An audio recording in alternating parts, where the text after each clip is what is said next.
Chapter 329. A Cave Made of Ice. The silhouette of a frail woman.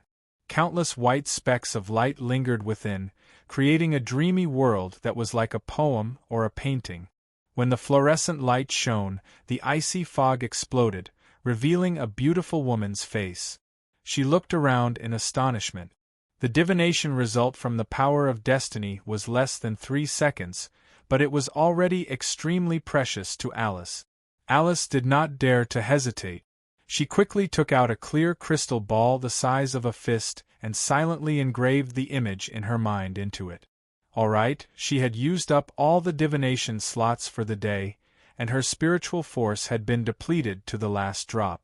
Alice covered her mouth and yawned. She did not even finish stretching her body before sprawling on the floor and falling into a deep sleep. In her dreams, her curled-up little hand loosened, and the glittering crystal ball fell to the ground, rolling far away. It only stopped when it bumped into the feet of a tall figure. Grimm bent down to pick up the crystal ball and placed it on his forehead. Beep. Unknown spiritual force channel detected. Link. The 3 seconds of image was so short that it disappeared in a flash. Grimm did not even get a clear look at what was happening before it ended.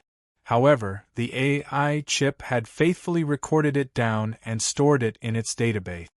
This should be the fate feedback from Alice's divination.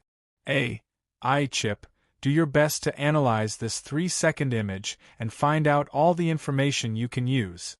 In the next second, the 3-second image was captured by the AI chip and turned into thousands of static images. Then, one by one, the images appeared in his mind. Grimm felt his spiritual force drop by 2 points, which were all converted by the AI chip into a large amount of spiritual force to support its rapid and efficient operation. With Grimm's current strength in spells, these 2 points of spiritual force meant that he had 2 complete rank 1 spells. If he converted it into a molten core, it would be enough for him to kill a regular magus. If he converted it into a meteor shower, it would be enough to turn a 500-meter radius of the battlefield into a terrifying sea of fire. Even with Grimm's strong mental fortitude, he could not help but frown when his mental power dropped by 2 points in such a short period of time. Grimm allowed the AI chip in his mind to quickly process the frozen scenes. He went to Alice's side, picked her up, and went to the bedroom next door. He put her on the bed, took off her shoes and socks, and pulled the silk quilt over her. After everything was settled, Grimm walked out while rubbing his forehead. Ugh, I've never felt so tired before. I'd better go to sleep first. At that time, the AI chip might have already obtained a preliminary conclusion. While yawning, Grimm returned to his residence.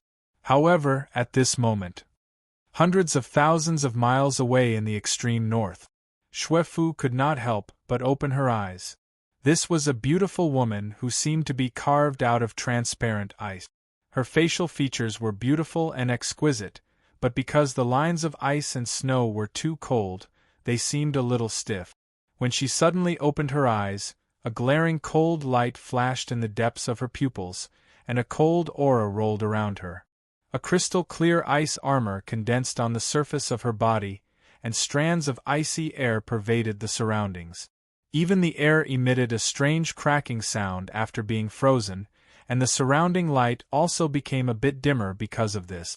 Xuefu looked around the world of ice and snow. There were sharp icicles and intersecting icicles everywhere. The entire cave was pure white and no other colors could be seen. It was very quiet here, so quiet that it was almost deathly still. There was no one else, and it was impossible for there to be anyone else. In this world of ice and snow that had cost a lot of resources to create, the temperature had already reached a terrifying -145 degrees. If a normal person was placed in such an environment, their blood would freeze in the shortest time possible, and their heart would freeze as well. It would be impossible for them to survive. Even a quasi-magus like her, who had the innate talent of ice and snow, would need to use ice particles to protect her internal organs so that she would not freeze to death.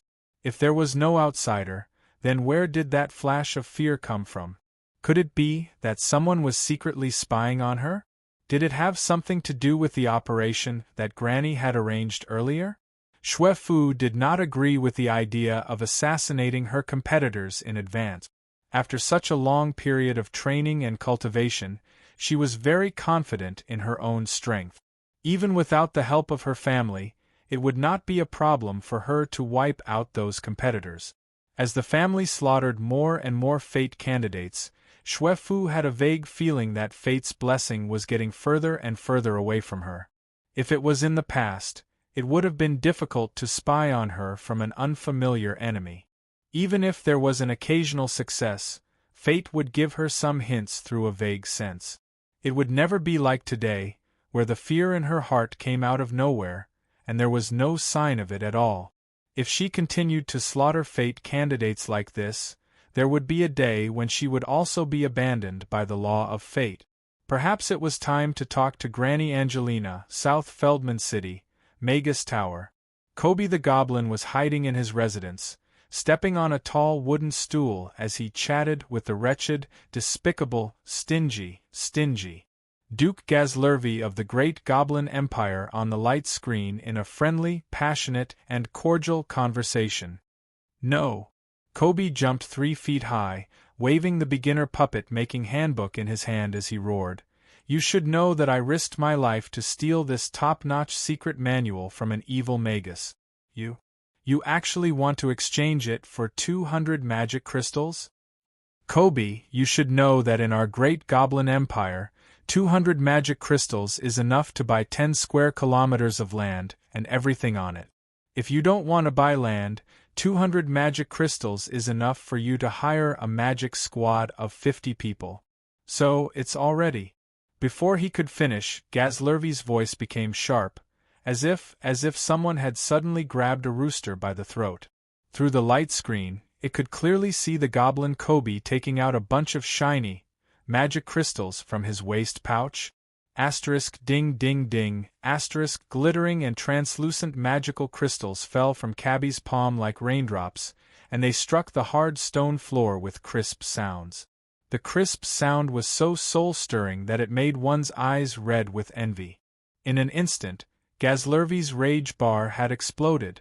On the light screen, Gazlervi pushed up his monocle and angrily filled the entire screen with his big, ugly face. Damn you, Kobe, you bastard!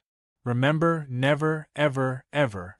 Don't flaunt your vulgar wealth in front of the great Gazlervi.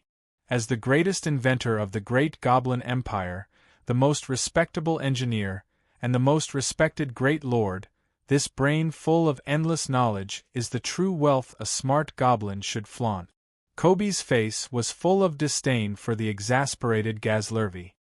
He lightly grabbed a handful of magic crystals and moved closer to the light screen, asking maliciously, "May I ask the greatest lord, how many magic crystals is your brain worth?"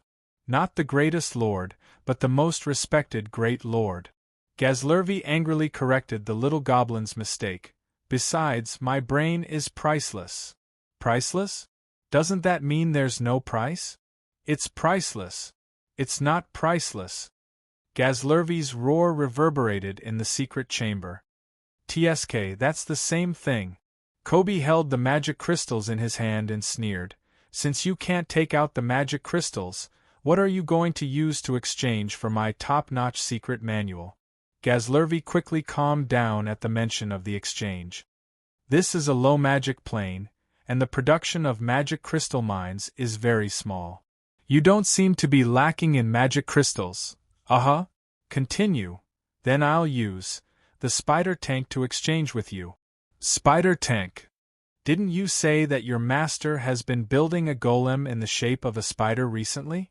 Our Great Goblin Empire has an equally powerful completed magic tool, the spider tank.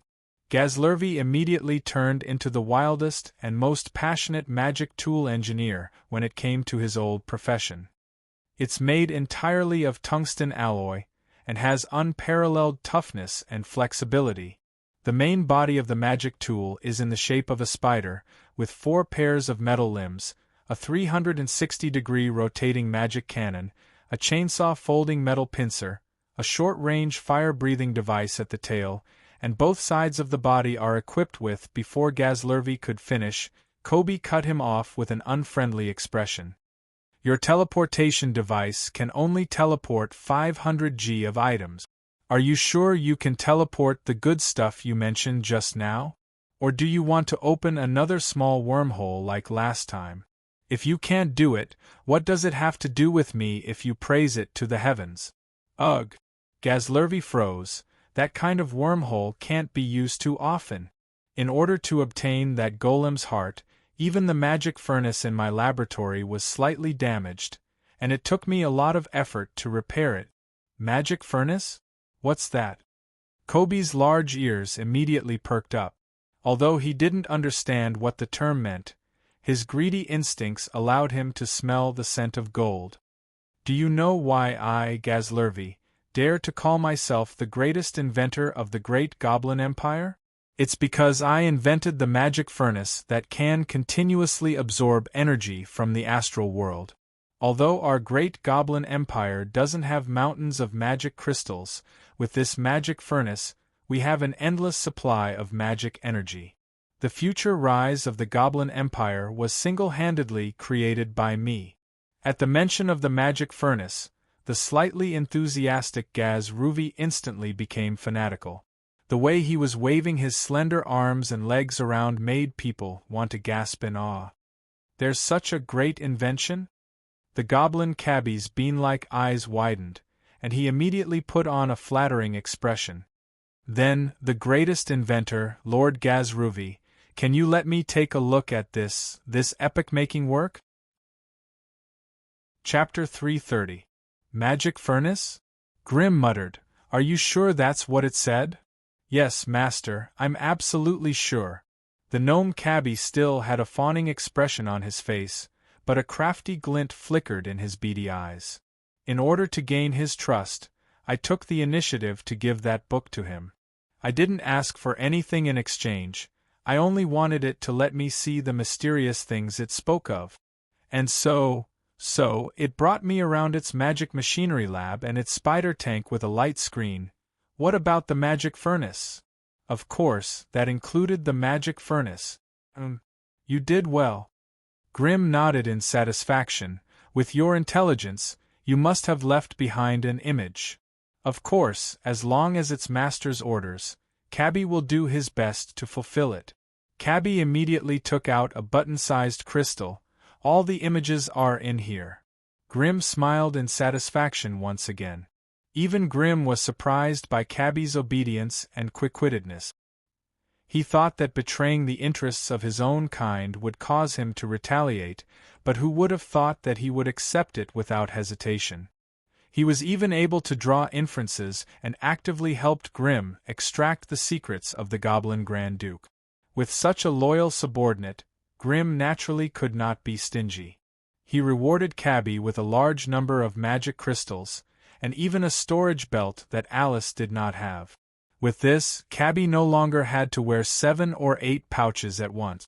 After sending Cabbie away, Grimm immediately sent his mental power into the image recording crystal. In less than a quarter of an hour, Grimm's expression suddenly changed, and he slowly put down the crystal with a shocked expression. Damn it, this wasn't a magic furnace, but a spatial furnace.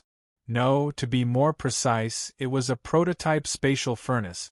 Grimm suppressed his excitement, and once again replayed the scene he saw in the crystal in his mind. Finally, the scene stopped at the magic furnace, towering high up in the Goblin Hall. It was a huge metal monster that could shock anyone. At first glance, the height of the tank was 300 meters and the diameter of the tank was 100 meters. It stood there, shaped like a huge capsule. However, the outer wall of this capsule was completely made of a special alloy that flashed with a cold blue light, and what it contained inside was not the substance of the plane, but the ceaselessly rumbling void energy. Goblins could be ignorant, but wizards who were known as the servants of knowledge couldn't be ignorant either.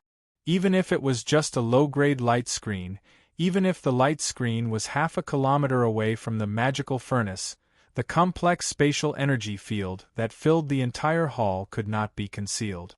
This also meant that what was burning in the magical furnace was not the elemental energy that the goblins believed themselves to be, but the chaos energy of the void world. Void energy was chaos energy, not elemental energy. This type of energy was not that type of energy. The two names were similar, but the meaning they represented was as different as heaven and earth. According to the most ancient knowledge, the multiverse that Grimm resided in was immersed in the endless void energy. The upper plane, the material plane, the elemental plane, the lower plane, everything was immersed in this boundless, undulating sea of void energy. This was an incomparably violent chaos energy, and it seemed to have the evil ability to distort one's mind. Thus, there were very few creatures and races that could directly use this energy. However, every individual or race that could control chaos energy was a powerful being that stood at the peak of the world. In order to protect the living beings of the plane from being infected by the chaos energy, almost all material planes would spontaneously produce a barrier to isolate the void energy. This barrier was like a fetal membrane that gave birth to all living beings. It would pacify the void energy that entered through the barrier into docile and obedient elemental energy, and then break it down into elemental particles with different characteristics according to the laws of the plane. Wizards, magical creatures, elves, divine spell users. The extraordinary power that they possessed came from the ubiquitous elemental energy. They were docile and obedient, and could be controlled and summoned by the consciousness. They were the source of the powerful wizards, and they could directly control and absorb this power. As for the chaos energy, it was an energy poison that wizards feared like tigers. Anyone who came into contact with it would definitely die. Just like Alice, who had suffered a huge loss, foolishly fusing with the chaos energy in the void stone. If it wasn't for the unexpected advancement that interrupted the assimilation process, Alice would have long been assimilated into a void creature through and through by the void stone. However, it was not completely impossible to use chaos energy. At least the wizard towers built by wizards could absorb chaos energy and break it down and store it in the elemental pool, which was a necessary reserve for the operation of the wizard's tower. However, to achieve this, one could not do without the wizard tower. A wizard tower could easily be a few hundred meters tall, and the space inside could accommodate hundreds or even thousands of wizards. Only a wizard tower that was built using many rare resources could come into contact with chaos energy without being damaged. However, at this moment, Grimm was surprised to find a group of goblins from another plane who did not have any elemental talent, but could use simple and crude magical machinery to use chaos energy. How could he not be surprised? How strange this world was! Looking at the crisscrossing cables on the light screen, looking at the steaming pneumatic equipment, looking at the goblin engineers wearing large space helmets. Grimm felt the world spinning in front of him. The ignorant were truly fearless. Were they not afraid that the space furnace would explode and raze the entire goblin empire to the ground? With the violent nature of chaos energy, how could it be tamed by a group of goblins who could not even shoot elemental fireballs? This was illogical. Countless curses ran through his mind, however. Grimm's interest in the goblin plane of existence was piqued. If he could gather a team in the future, he would choose this goblin empire as his first target of invasion. As long as he could get his hands on their magical machinery technology and study this magic furnace thoroughly, with the help of the strange methods of the wizards, it might not be impossible for him to build his own magical machinery empire.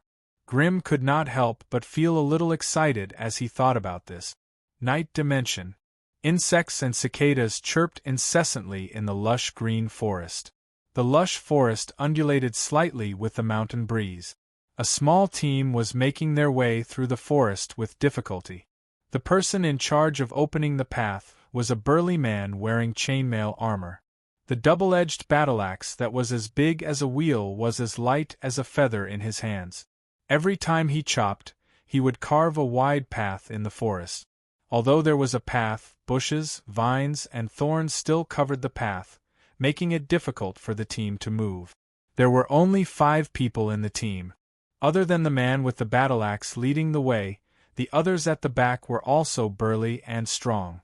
Their gray traveling cloaks bulged up, and judging from the shape, they seemed to be carrying some large weapons with them. Loker, how much longer until we reach our destination? I hate this hot and humid environment to death. Smack!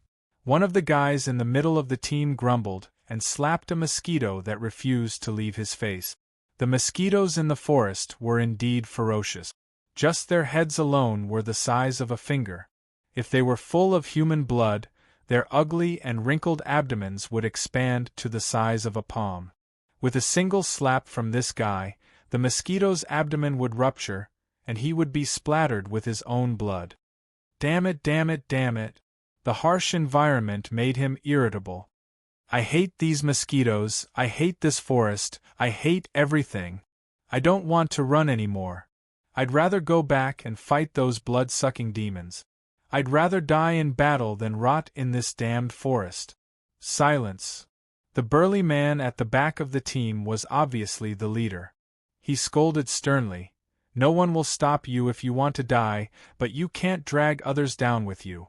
Shimu, don't forget your glory as a radiant knight. Glory, glory. The guy called Shimu had obviously broken down. You still talk about glory every day.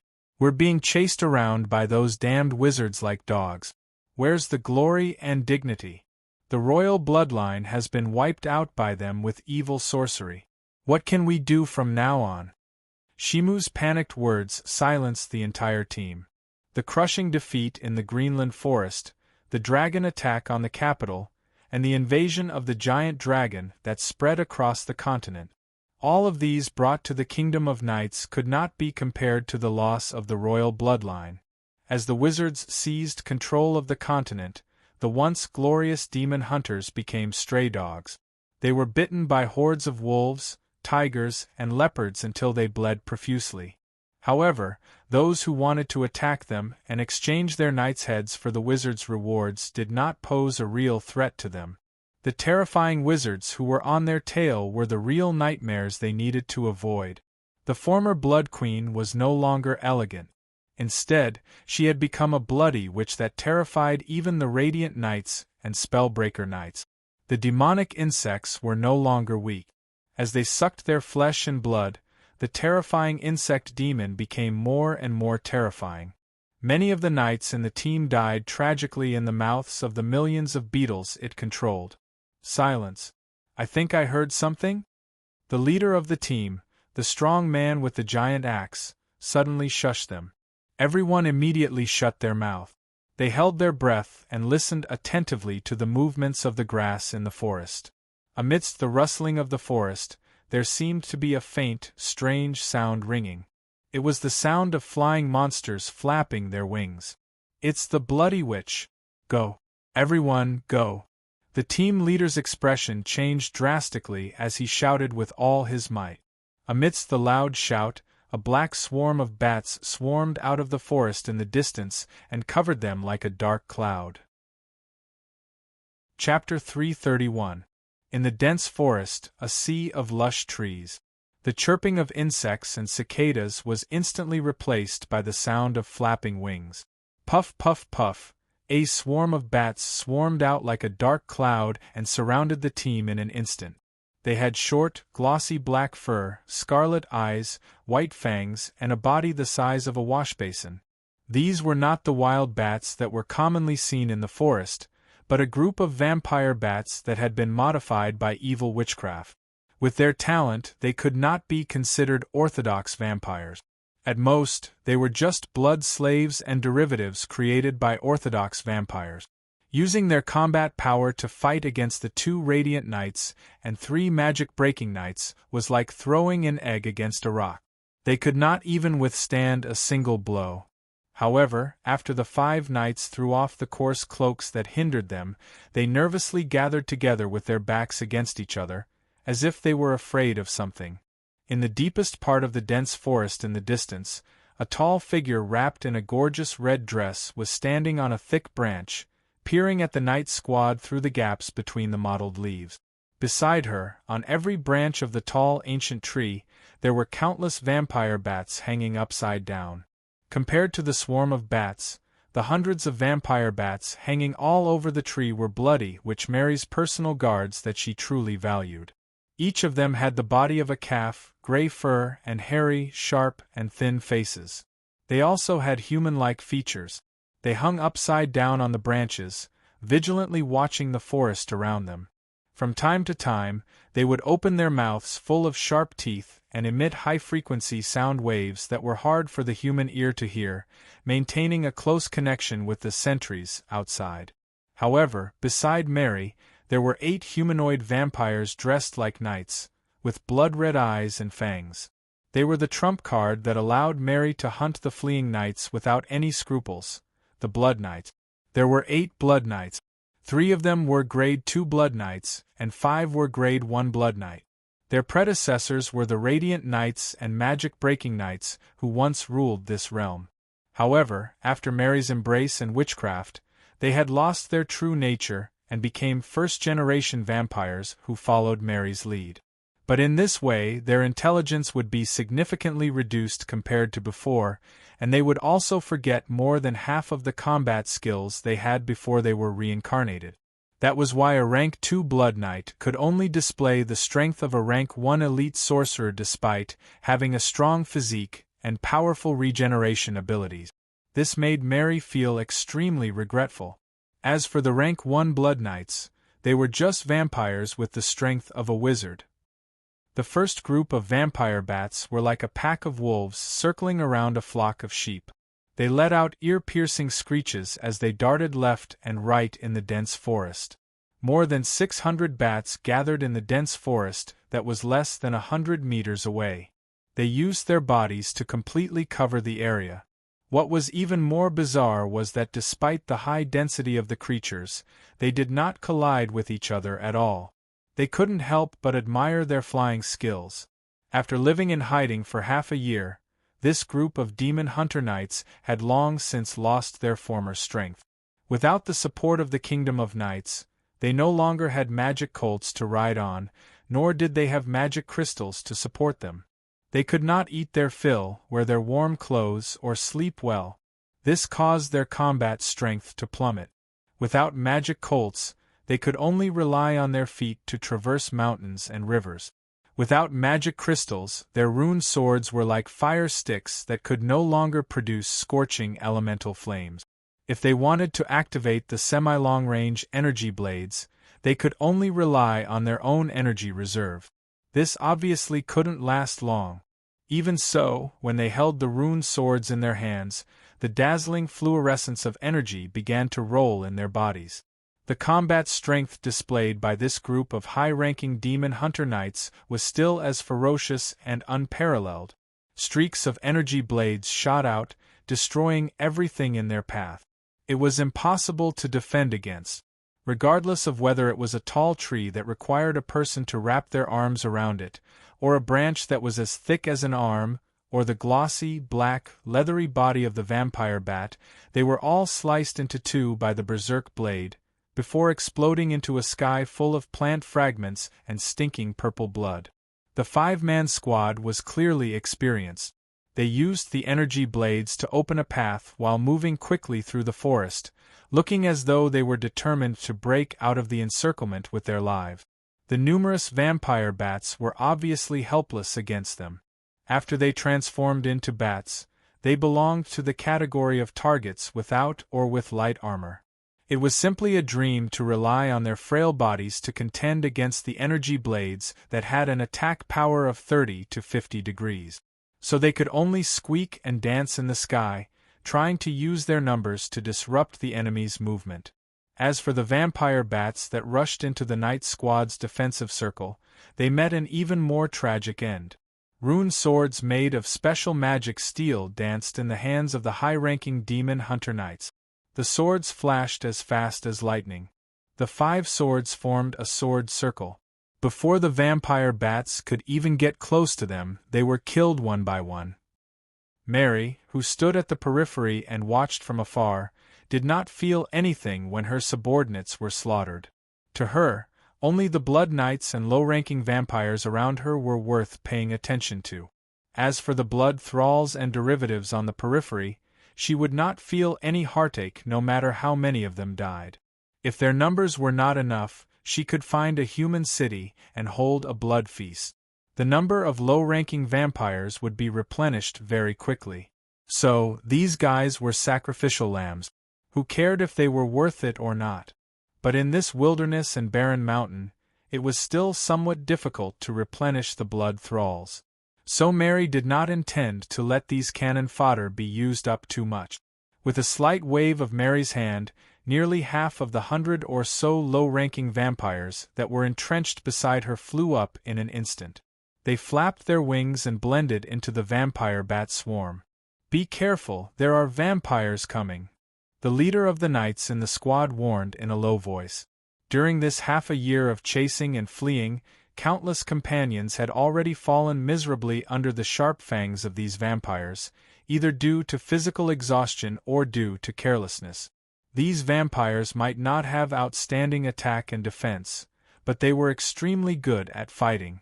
They blended into the ordinary vampire bat swarm.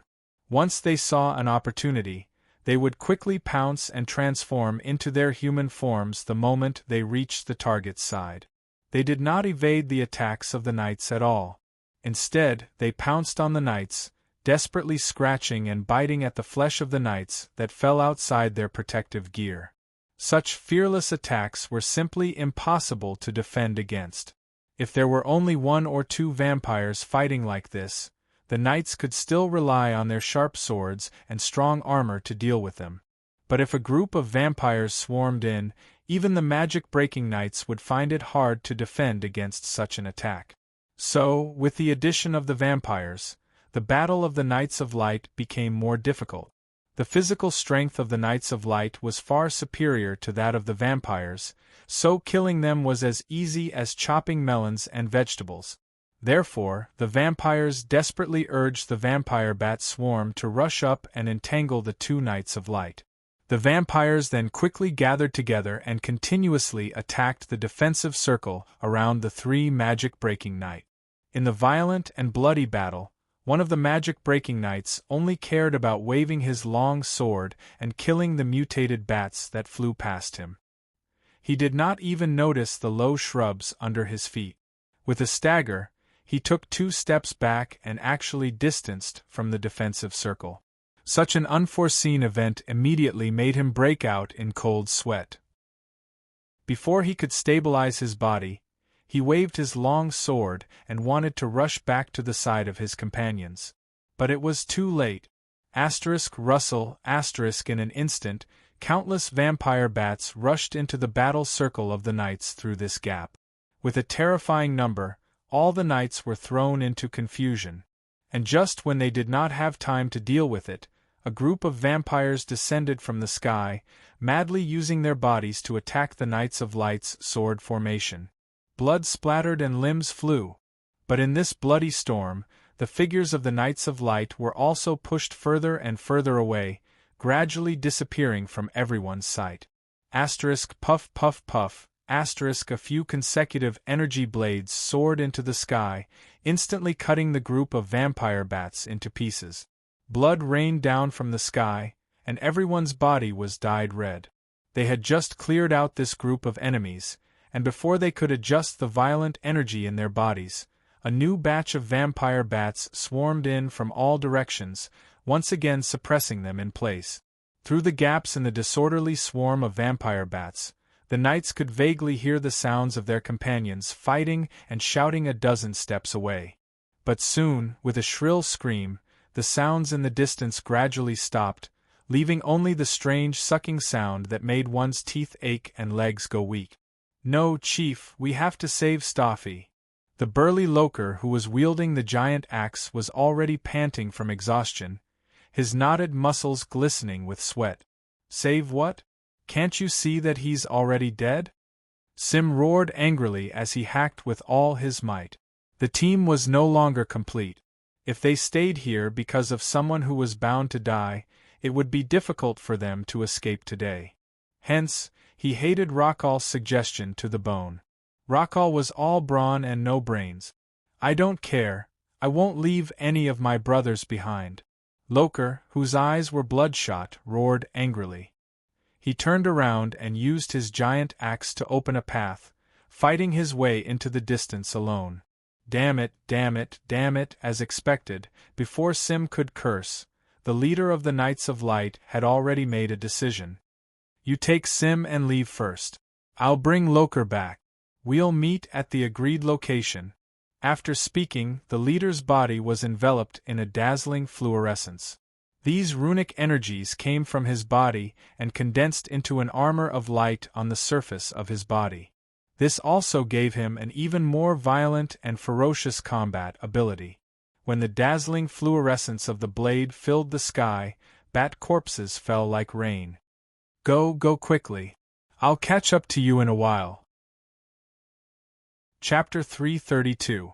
As the Knight squad split up and advanced, the battle in the dense forest became more and more intense. "Master, let me and Ken attack. I promise we'll kill all of them." The one who spoke was Mary's most powerful subordinate, Blood Knight Winsoul. Before becoming a Blood Knight, Winsoul seemed to be the most prestigious leader of the conservative faction among the Knights of Radiance. Unfortunately, at this moment, he had lost the glory and pride of a Knight of Radiance. He had become a loyal servant crawling in front of Mary. Even at this moment, Blood Knight Winsoul did not hesitate or hold back even if he had to raise the butcher's knife against his former comrades. On the contrary, in his blood-red eyes, Mary could see a trace of excitement because of the approaching feast of slaughter. "Go, my warrior! Use the enemy's head to show off your bravery." Mary blinked her crimson eyes that were as resplendent as rubies and ordered softly, "Apart from the 2 radiant knights, you can slaughter the rest." With Mary's charming and clear voice, the remaining half of the vampires immediately left their nest and followed a few blood knights into the horrifying battlefield that had suddenly become white-hot. When the surroundings became quiet, the vampire Count Winsoul, who had followed Mary since the beginning, appeared beside her. Before becoming a vampire, Wenlier used to be the supreme ruler of Blue Hill City. However, in the camp of vampires that valued strength, these worldly identities were not worth mentioning at all. Therefore, in order to not lose Mary's favor, Count Winsoul still abandoned his past identity and willingly became an inconspicuous low-level vampire by Mary's side. In this team that valued bravery and strength, vampires like Winsoul, who had no talents and specialties, were not valued at all. However, this was still not a problem for Winsoul, who was born with foresight. After following Mary for less than half a month, he had become an indispensable military counselor by Mary's side with his excellent planning and ruthless methods. Moreover, this old fox was quite good at hiding his strength. When Winsoul and the other Blood Knights clustered around Mary, he would hide far away and never reveal himself. Only when there was no one beside Mary would he come over and solve his master's problems with his extraordinary mind. "How is it? Have you found any traces of the bug?" Mary asked without turning her head. Ever since Mary discovered Venlier's incomparable talent, she assigned him more than 10 low-level vampires. And it was because of these dozen or so subordinates that Wenlier quickly became Mary's most trusted spy leader and intelligence chief. Dazzling lights burst out from the distant battlefield one after another, and small suns rose slowly in the forest. The ancient trees collapsed, and the sea of trees surged. Flocks of vampire bats dashed left and right in the dense forest, dodging the wild and violent energy. Mary felt a tingle in her soul. This was the soul backlash brought about by the destruction of her direct subordinate blood thralls. It was obvious from this that the intensity of the battle in the depths of the forest was obvious, and it had already arrived at a state of life and death. But even so, Mary still stood proudly at the top of the ancient tree without the slightest intention of helping. Being powerful was one way for a vampire to rise to power, but having many powerful blood thralls might also be another way to rise to power. That partner, who had already returned to the sorcerer world, seemed to be an expert in creating powerful subordinates that saved him time and effort. Hence the saying, "One is marked by the company one keeps." For no reason, Mary also began to be infatuated with this barbaric fighting style of roaring in, roaring out, and madly ganging up on the enemy. But Mary knew that she did not have the foresight ability of that guy, so she placed all her trust and hope in this cunning vampire who suddenly appeared out of nowhere. She began to gradually increase the authority in his hand. "Master, although the outer sentries did not find any traces of that bug, I'm sure that it is still lying in ambush around us." Wenlier turned into a gentle human noble, and used his clever brain to analyze the situation for Mary. "This is already the nest of the last batch of demon-hunting knights. If that bug does not want to miss the opportunity to strengthen its army, it will definitely fight with us for rations here." "Yes, continue. That evil bug does not get along with you, master, so it will definitely be on guard against you. Nibbling away at the enemy's small troops bit by bit is something that both of us will do. But if one of us can't help but attack the demon hunting camp, I'm afraid that regardless of the outcome, the other party will attack from behind. That's why I gave you so many people. Didn't I want you to find the bug's whereabouts in advance? I'm afraid that will be very difficult." Wenlier frowned and smiled bitterly. "Lord Evil Bug is the best at hiding. If it wants to hide underground and not come out, it will be very difficult to find it with just a dozen or so spies. It's better if it doesn't come out. Then let it keep hiding in the dark." Mary's bloody eyes narrowed, and she could not help but say proudly, "We can take the opportunity to continue to grow stronger. Let's see how it can compete with me when it snowballs into a snowy mountain. Master, we also have to be careful when we move." Wenlier could not help but worry. "I'm worried that Lord Evil Bug will very likely attract the demon hunting knights to deal with us, and force us to fight it in advance." I understand." Mary was no longer the unrestrained girl who fought recklessly. She thought for a moment after hearing Wenlier's words. After this battle, the outer legions may suffer a lot of losses.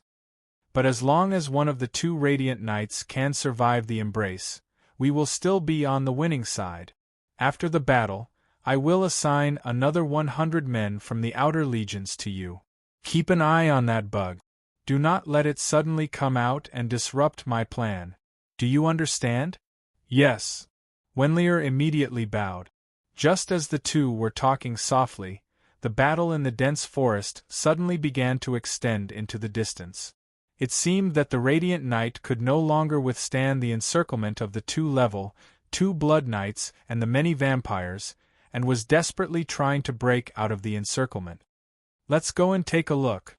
Mary brought Wenlier up into the sky, and abruptly transformed into two giant bats, one red and one gray. They flapped their wings and rushed into the forest.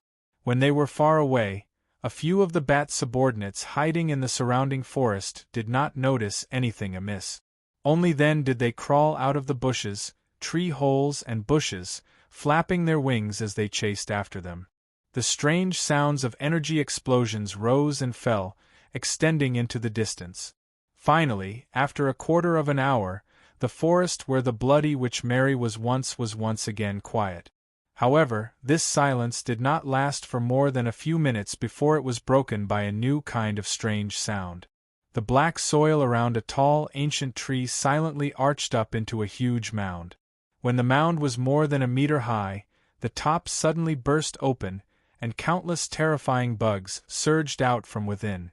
These bugs were not big, each only the size of a fist. However, the black carapace on their bodies was shiny, and there was a faint magic aura shining on it. After the black beetles crawled out of the wormhole, they did not scatter in all directions.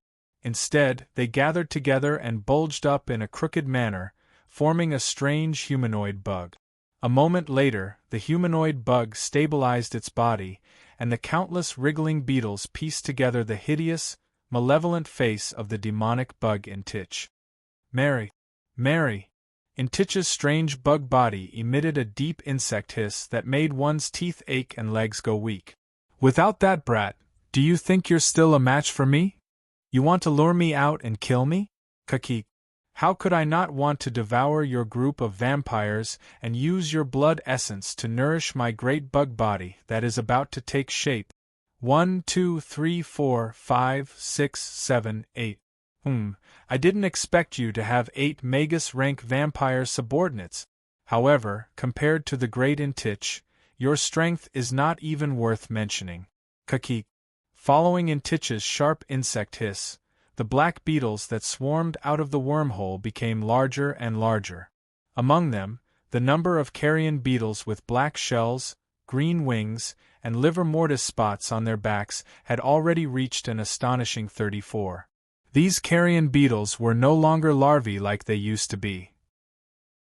After half a year of continuous nourishment, these 34 carrion beetles had all matured, and each of them had the battle strength of a magus. Although Intitch's main body only had the strength of a newly advanced magus, he was confident that he could defeat any elite magus with this group of subordinates. Even if he were to face Grim again, he was confident that he would win. Grim, haven't you always wanted to kill me? Then I'll first get rid of your accomplice. Then I'll go to the magus world to look for you. Kakik. Intitch closed his eyes and carefully checked the eyes and ears of the flying insects that he had set up in the distance. He unexpectedly discovered 2 fish that had escaped the net that had just escaped. One of them was the prey that he had been drooling over, the Radiant Knight. He couldn't help but be overjoyed by this discovery. Under the command of his strange insect hisses, thousands of black beetles converged into a black torrent as if they were moving their arms and fingers. They poured back into the broken wormhole and quickly approached the target through the insect tunnel dug out from underground. In the blink of an eye, not a single beetle could be seen in the forest that had been like a terrifying insect nest. 30 miles away, at a mountain stream, amidst the cheerful flowing sounds of the clear stream, 2 tall figures with tattered clothes and bloodstains crawled out of the stream. They lay prone on the overgrown shore, gasping for breath. In the distant forest, there were countless black figures circling quickly, as if searching for something. The 2 were slightly alarmed, and once again submerged their bodies into the ice-cold water, leaving only their eyes and nostrils above the water, silently monitoring the movements in the distance. Relying on the ice-cold water to cool off their body temperature, these vampire bats that had a keen sense of smell for humans lost track of the 2. After searching for a long time without finding anything, they could only rustle and disappear into the forest in the distance. Wait a while more. We'll go out when they're far away. The Radiant Knight named Soros ordered softly. Sim, whose body was covered in wounds, could only endure the pain and continue soaking in the water. The surrounding forest gradually quietened down. It was getting quieter and quieter, so much so that the 2 of them began to feel fear. Chapter 333. The battle erupted abruptly. The 2 knights sensed danger the moment they smelled the rotting corpses. But before they could rush out of the stream, a terrifying black torrent of beetles rushed out from the knee-high grass nearby. Soros, who had dealt with the evil insects for a long time, knew that these were no ordinary mutated insects. They were the larvae of carrion beetles that the insect demons had nurtured with human flesh and blood. Although they were not big, the toughness of their shells was comparable to a finger's thickness of metal armor. Although this toughness was not enough to stop him from chopping them down like vegetables, he could not stop the endless number of beetles. Even with Soros' overwhelming strength, it was difficult to defend against the tide-like attack of the beetles. The larvae of carrion beetles did not have any special attack method. Just their tough shells and poisonous mouths were enough. They had been eating rotten flesh all year round, so their saliva was naturally poisonous. After being bitten or scratched by their terrifying pincers and sawtooth-like mouthparts, the poison would stick to the wound, causing the flesh to fester and the wound to be unable to heal. Therefore, even a radiant knight would find it hard to protect himself when surrounded by a group of fist-sized beetles with steel-like carapaces and poisonous attack.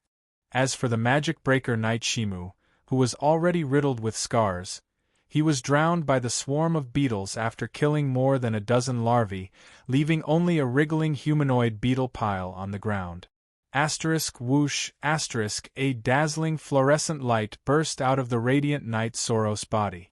In the dense and violent energy explosion, the beetle larvae gathered around him were sent flying. A powerful, almost terrifying energy storm gathered on his runic longsword, but when the violent sword attack was ready to be unleashed, he instinctively hesitated. With this strike, the dense swarm of beetles suffered heavy losses, but Shimu, who was surrounded by the swarm, could not even think of surviving. But in that moment of hesitation, he felt a sharp pain in his lower limbs. The beetle larvae that had surrounded him once again had bitten through his steel boots and stabbed their pincers into his calf. At the same time, a small energy storm erupted among the swarm of beetles. Amidst the swarm of beetles, broken insect limbs and disgusting insect juices filled his vision. Maxime the Mage Breaker Knight roared and crawled out of the swarm of insects. Incomparably violent energy flowed. Shimu let out a roar and grabbed a beetle with both hands, forcefully squeezing them until they exploded. Soros was first startled, then overjoyed. He shouted, "Come here, I'll help you break out of the encirclement. Don't worry about me." A stern look flashed across Shimu's rough face. "Sir, attack quickly." "Don't worry about me, I can't do it anymore." Soros was slightly taken aback, but when his gaze fell on Shimu, he instantly understood. On the parts of Shimu's body that could not be covered by his metal armor, lumps were moving quickly under his skin. Some of the beetles had already burrowed into his body and were frantically devouring his flesh and blood. Looking at Soros, who had a pained expression on his face, Shimu's tyrannical energy aura grew more and more violent. "Sir, I'll take my leave first." Shimu roared mournfully. She had finally self-destructed. The incomparably violent shockwave from the explosion brought along bone fragments and flesh filled with energy, instantly engulfing a wide space of nearly 20 meters. Countless beetles were riddled with holes, and the dead and injured were scattered everywhere. Although the carapaces of the beetles that were slightly further away were not penetrated, they were swept up by the violent shockwave. Their fragile organs and brains were blasted into a bloody paste by the shockwave, and they too fell to the ground and died. With just one attack, close to 100 larvae of the carrion beetles were dragged down by Shimu and perished together with her. Shimu, Radiant Knight Soros, was so angry that his eyes almost popped out of their sockets. He no longer hesitated in the violent attack that he had been preparing for a long time. In the next second, an even more violent and ferocious energy storm exploded in the swarm of insects. The egg-shaped shockwave swept countless black beetles in all directions. Wherever it passed, it was as easy as crushing dry weeds and smashing rotten wood. It was impossible to resist. This attack fully displayed the terrifying and violent side of a Rank 2 Radiant Knight's attack. Although Knights did not have as many long-range attacks as spellcasters, they were not as flexible. However, when it came to the concentration of energy for close-range attacks, even a magus riding a horse would not be able to catch up to a knight's ability to penetrate defenses. After all, most of the energy gathered by Magi came from the elemental energy drifting around in space. Although it was powerful, it was somewhat scattered. On the other hand, the explosive power of a knight came from within their bodies, and they could completely control this energy as if it was their own limbs. Hence, if an elemental magus of the same rank was allowed to get close to a knight, it basically meant that he was not far from death. One of the main reasons why bloodline magi were revered was that they were adept at both close and long-range combat. Their close combat ability was not the least bit weaker than their ranged attacks. This made it so that they did not have any obvious weaknesses. Even with Soros' strength, he could not easily unleash such a violent and ferocious attack. In the past, they had the support of abundant mana crystals. Once they exhausted the energy in their runic equipment, they could find an opportunity to replace the energy crystals. Now, however, they were stray dogs. Where would they find the opportunity to replenish their mana crystals? Hence, after unleashing such an earth-shattering attack, Soros' legs went soft, and he almost knelt on the ground. At this moment, a strange rustling sound came from the bushes in the distance. Huge black beetles with green wings and livor mortis spots on their backs flapped their wings and slowly flew over from afar. Damn it, they're real carrion beetles. Asterisk whoosh whoosh. Asterisk 2 bright energy blades shot out from the sword, and 2 carrion beetles in front of them flipped a few times in the air. However, when they flapped their wings and adjusted their posture, there were no obvious wounds on their black carapaces. Damn it, these beetles are even harder than before. With Radiant Knight Soros' strength, the 2 sword strikes he unleashed just now should have at least 50 to 60 degrees of energy. However, these beetles actually withstood it without batting an eyelid. This made Soros' expression even more unsightly. Fortunately, these carrion beetles were not fast. Before they could form an absolute number, it would be difficult for them to surround and kill a Grade 2 Radiant Knight. Soros did not dare to stay here for long. Surging energy gathered behind him, forming a pair of dazzling wings of light.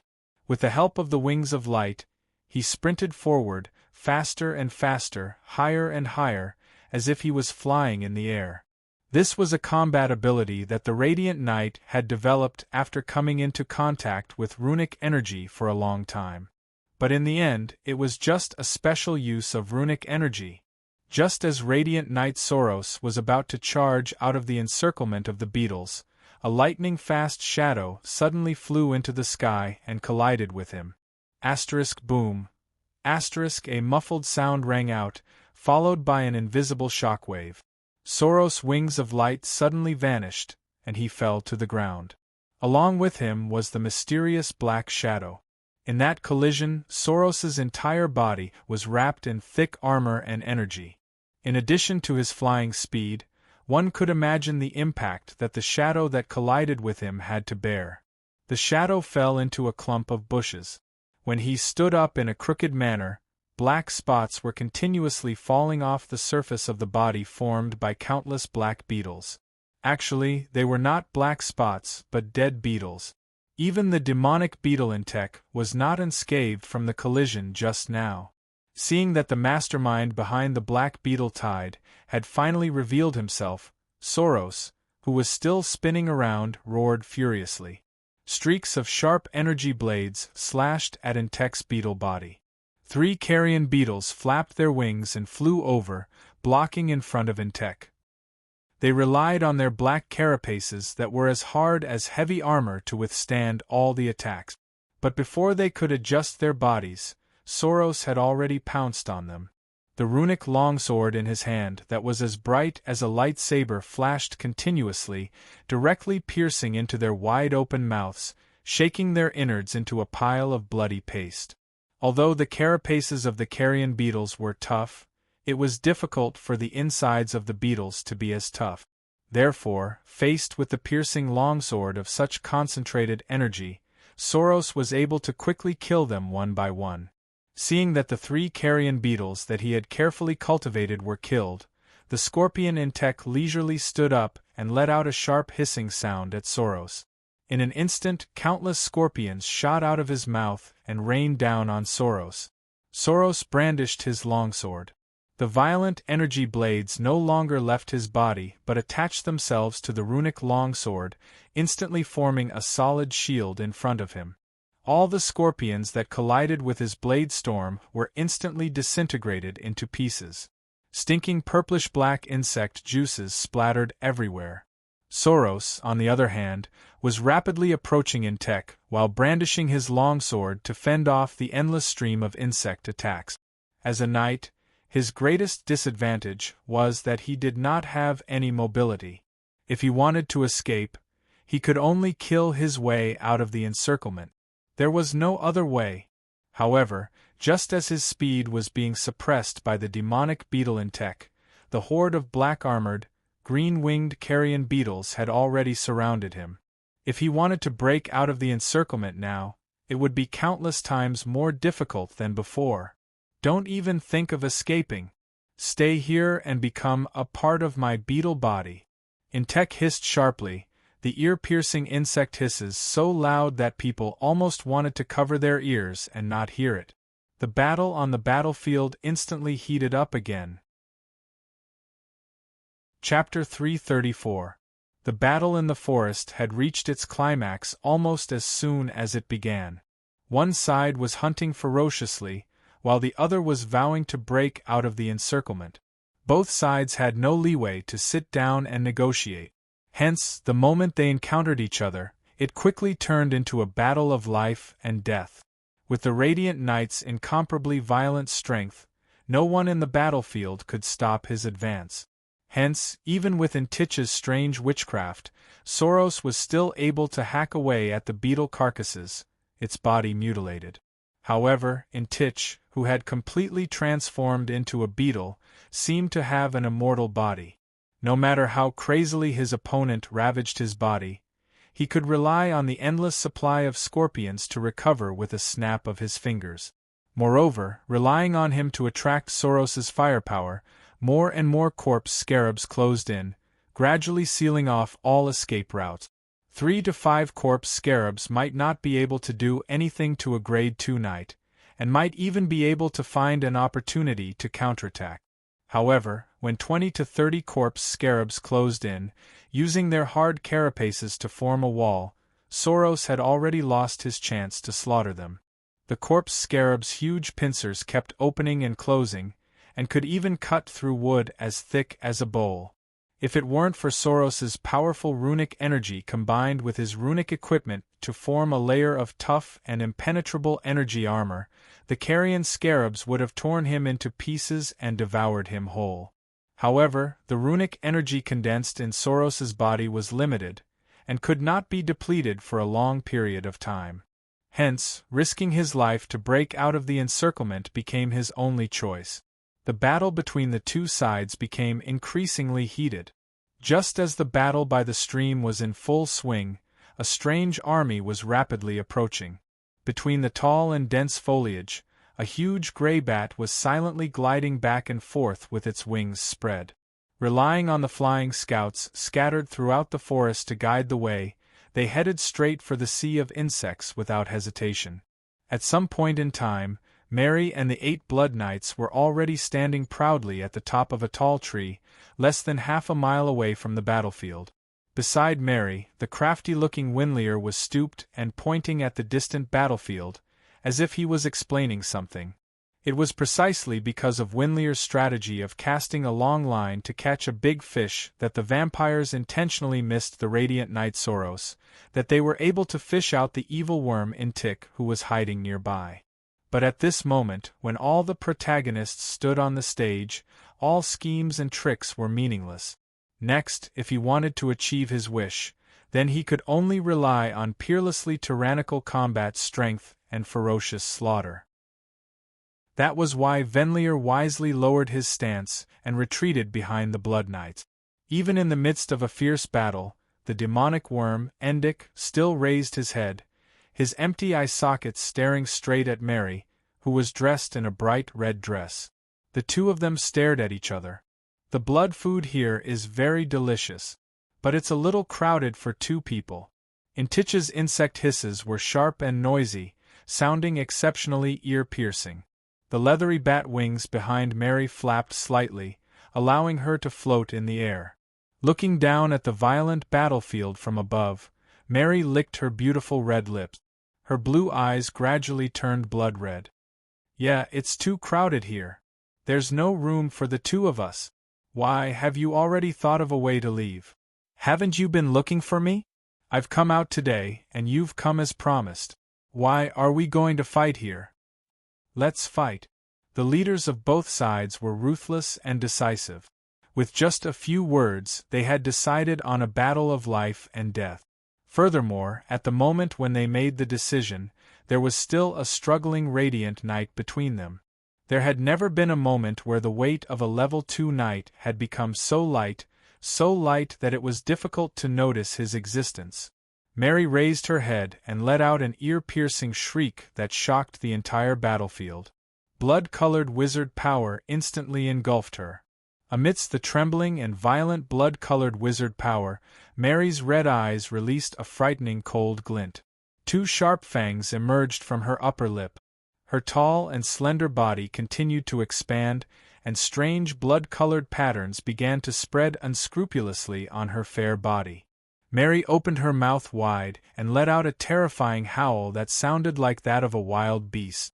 The ends of her slender and long fingers began to grow rapidly, quickly turning into sharp and slightly curved claws. Fight! The leathery bat wings on Mary's back were stretched to the maximum. She was the first one to dive down after issuing a declaration of war while pointing at Entich. Behind her, the Blood Knights with bat wings on their backs also raised their great swords and dove down. Accompanying them were hundreds of vampires that had transformed into vampire bat. What would happen when a group of vampires met a group of carrion beetles? The scene before their eyes gave them the answer. In an instant, blood splattered and limbs flew everywhere. The entire battlefield was a mess. In the first wave of head-on collision, the vampires were at a disadvantage. Their sharp fangs were almost harmless against the carrion beetle's hardened carapace that was as hard as heavy armor, whereas the vampires' light and nimble bodies were so fragile against the carrion beetle's sharp limbs and terrifying pincers, unable to withstand a single blow. Both sides crossed each other at an altitude of 10 meters. Other than the 8 Blood Knights, the rest of the vampires did not gain anything. Instead, it was the vampires themselves who suffered double-digit injuries from the carrion beetle's powerful counterattack. Bloody Witch Mary, who was leading the vampires' attack, was also bathed in blood. Her pretty face and fair body were covered in crisscrossing deep scratches. However, these external injuries did not dampen her spirit. Instead, they made her even more bloodthirsty and violent. The moment she charged through the carrion beetles, her bloody claws pierced into the sinister mouthparts of 2 beetles, corroding their insides with terrifying blood energy. What this brought to her were her hands that were dripping with blood. It was as if her arms had plunged into a drum of knives. Her arms were covered with terrifying scratches of varying depths, so dense that it was hard to count them all. After charging past the carrion beetles, Mary next had to face the horrifying swarm of carrion beetles and Entich, who stood proudly in the middle. His body had already fused with the carrion beetles, making it difficult to distinguish which was his true body and which were just the insects under his control. Kakik, you want to kill me? Can you kill them all? The entire swarm is an extension of my body and will. If you want to kill me, you'll have to kill every last one of them. Kakik, can you do it? Entich stood proudly in the middle of the swarm and let out ear-piercing hisses that bordered on insanity. I can't kill them all. We'll know once we try. A cold glint shot out from Mary's bloody eyes. She made a grabbing motion in the air with her left hand, and a blood-colored longbow mysteriously appeared in her hand. She pulled the bowstring with her right hand and exerted force. A strange, glowing blood-colored arrow condensed on the bowstring. Bang! There was a sharp, explosive sound. The blood-colored arrow was still on the bowstring a second ago, but in the next second, it had already appeared in the middle of Entich's squirming body. Entich lowered his head in astonishment.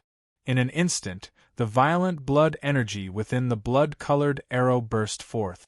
A red blood mist instantly engulfed everything within a 5-meter radius. This blood mist was obviously different from the blood mist condensed from blood water. It actually possessed a frightening corrosive power. Insect corpses fell with a rustle. All the parts of the front half of Entich's body that had been contaminated by the blood mist began to peel off. A thick layer of the black beetle corpses fell under his feet. However, as the sea of beetles surged on his body, the missing parts of his body condensed again. It was as if everything had returned to its original state before the attack. "I've said it before. You can't kill me." Intich raised his squirming black face and chuckled at Mary, who was 20 meters away. "You've already attacked. Now, it's my turn." As soon as he finished speaking, Intich raised his right hand. A hole suddenly appeared in the palm of the beetles. Countless tiny flying insects shot out from the hole and rained down on Mary.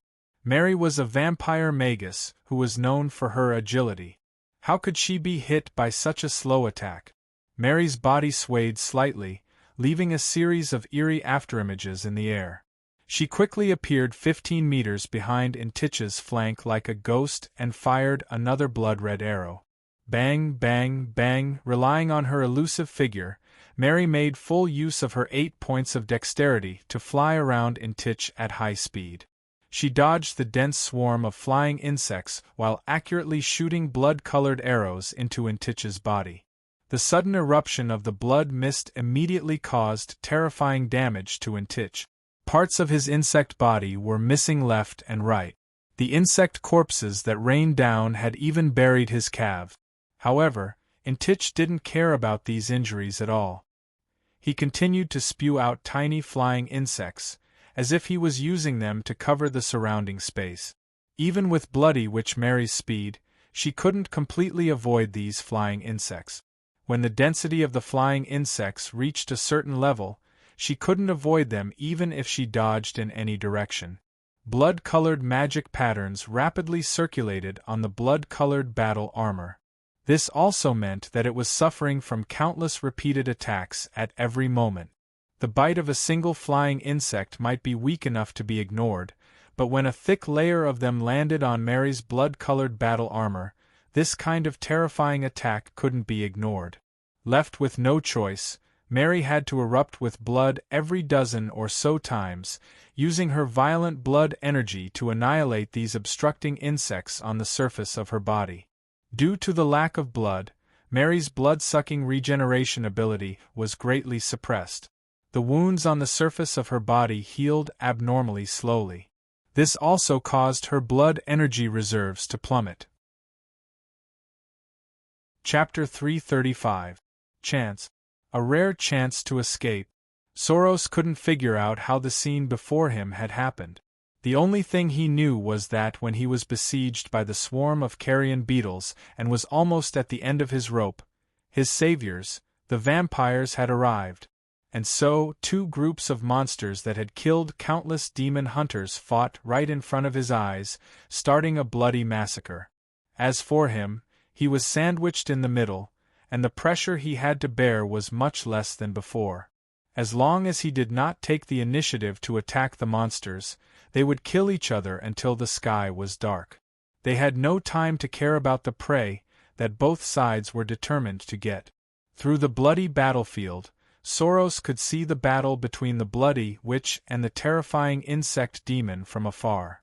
Although both sides were weaker than him, the brutality of their battle shocked even a grade 2 knight like him. This was not a battle between humans at all, but a battle between monsters.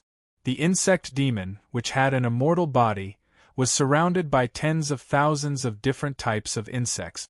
Its body was made up of countless squirming insects. Every time a part of its body was broken, it could put it back together in the shortest time possible.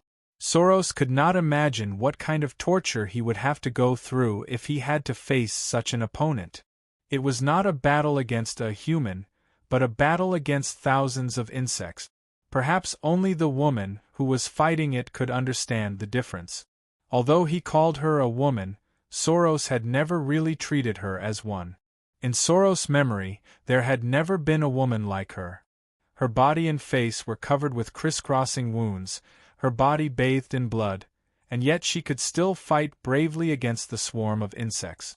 She was not a woman, she was the nightmare of all demon hunters, the bloody witch Mary. On the outskirts of the battlefield, hordes of vampire bats were fighting against the tide-like swarm of insects. Besides Soros, 8 blood knights who had lost their glory as human knights were fighting against the carrion beetles. And in the center of the battlefield was the duel between the bloody witch and the terrifying insect demon, being sandwiched between layers of monsters. Radiant Knight Soros was on the verge of a mental breakdown. He did not dare to fight. If the monsters from both sides ganged up on him, even with his strength as a Tier 2 knight, he would find it difficult to endure. It was not a good idea to wait for the monsters to kill themselves. No matter which side won, they would not share the joy of victory with him.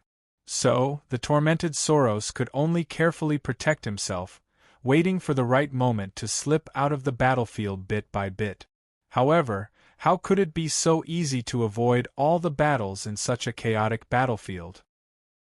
In a moment of carelessness, a black scorpion the size of a palm was trampled to death by him with a squeak, leaving behind a puddle of sticky purplish-black blood and a shriveled insect corpse.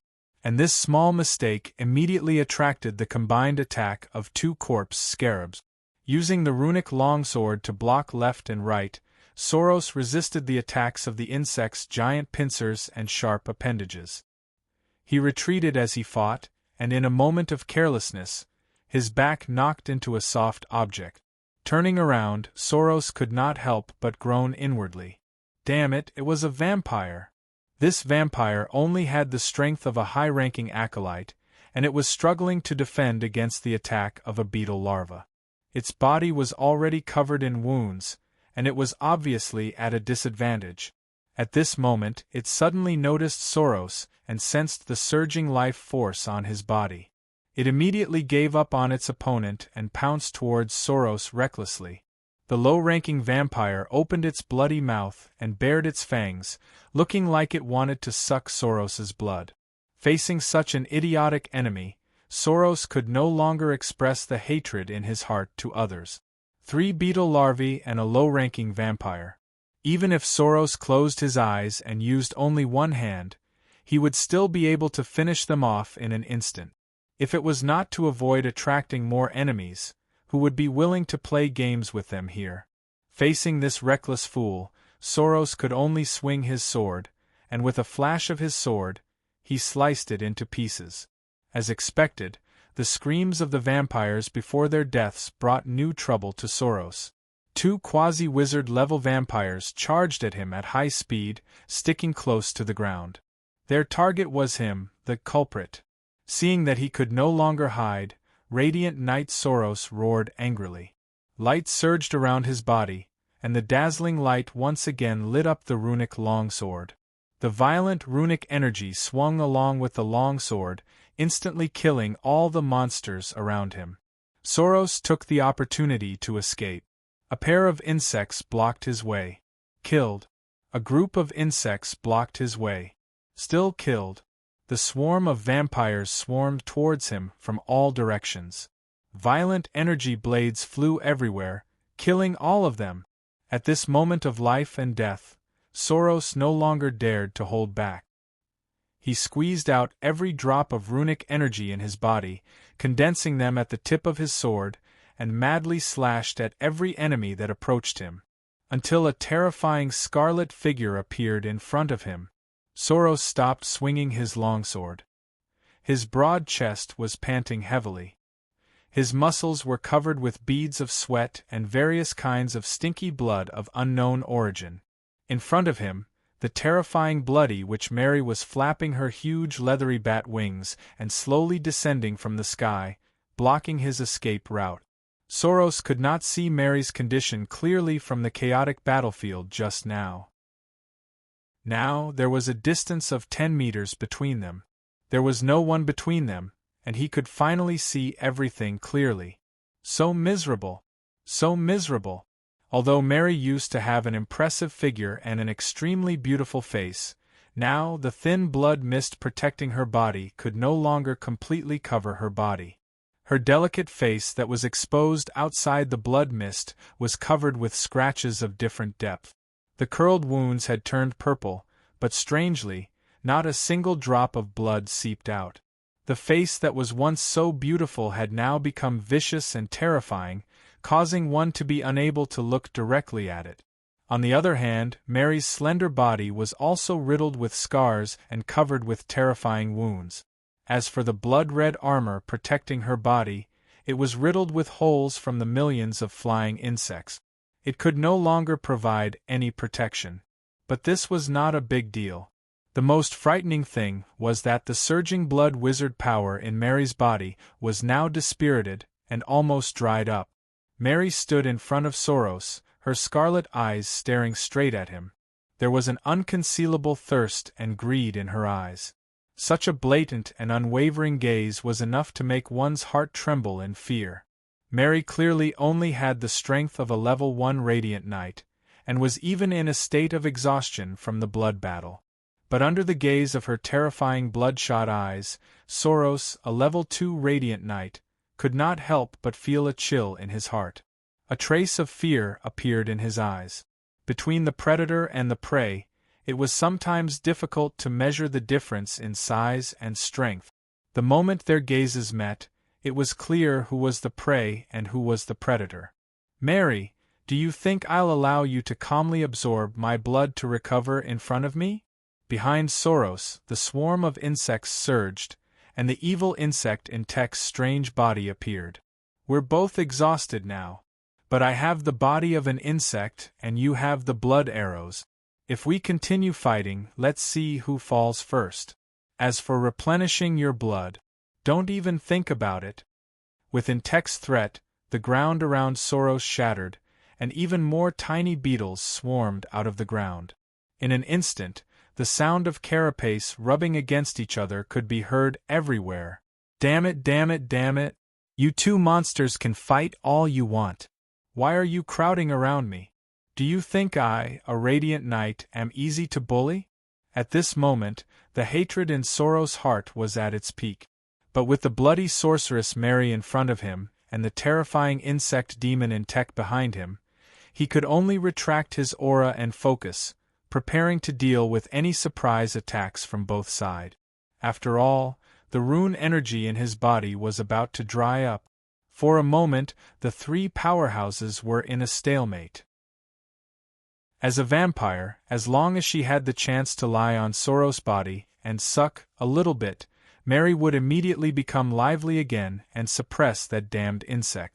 But if she couldn't take down that grade 2 knight immediately, and Tech ambushed her from the side, even with Mary's valiance, she didn't dare to imagine the terrible consequences of facing a grade 2 knight and a powerful insect demon at the same time. Sensing Mary's hesitation, the evil insect in Tech revealed a sinister smile on his ugly face. But at this moment the three of them simultaneously sensed something. They looked up at the sky, and their expressions instantly changed. In the sky, the vampire bat that Venlier had transformed into was struggling to drag a burly human knight, barely hovering 50 meters above the ground. "Master, I've brought your food." Just as he spoke, the bat and the human started falling. After all, strength wasn't the forte of vampires. For a vampire bat the size of a washbasin to drag a burly man weighing more than 100 kilograms and fly hundreds of meters. No matter how one looked at it, it seemed strange and out of place. However, the three of them didn't have the time to think about anything else. Almost the instant they saw the bat and the unconscious knight, the three of them reacted instinctively. "You're courting death." With a loud shout, Tech, who was both shocked and furious, raised his hands up high. Strange flying insects that were as dense as black clouds gushed out of his body, heading straight for the human knight in the sky. The radiant knight Soros also swung his greatsword, and a lightning-fast energy blade tore through the air, looking like it was going to cleave the two of them in half. But even though they were fast, a red figure was even faster. Chapter 336. For a moment, the battlefield fell silent. All the creatures engaged in battle couldn't help but raise their heads to look at the red figure that was slowly rising in the sky. Under the clear blue sky, a beautiful scene appeared before everyone's eyes. A beautiful, blood-red figure was hugging a majestic knight, leaning against his chest. Giant leathery bat wings spread open, supporting the two of them as they slowly rotated in midair. A beauty and a knight. One delicate, one majestic. The strong visual contrast between the handsome man and the beautiful woman, who were of vastly different physiques, gave off a surreal feeling. One couldn't help but wonder if there was something wrong with their eyes.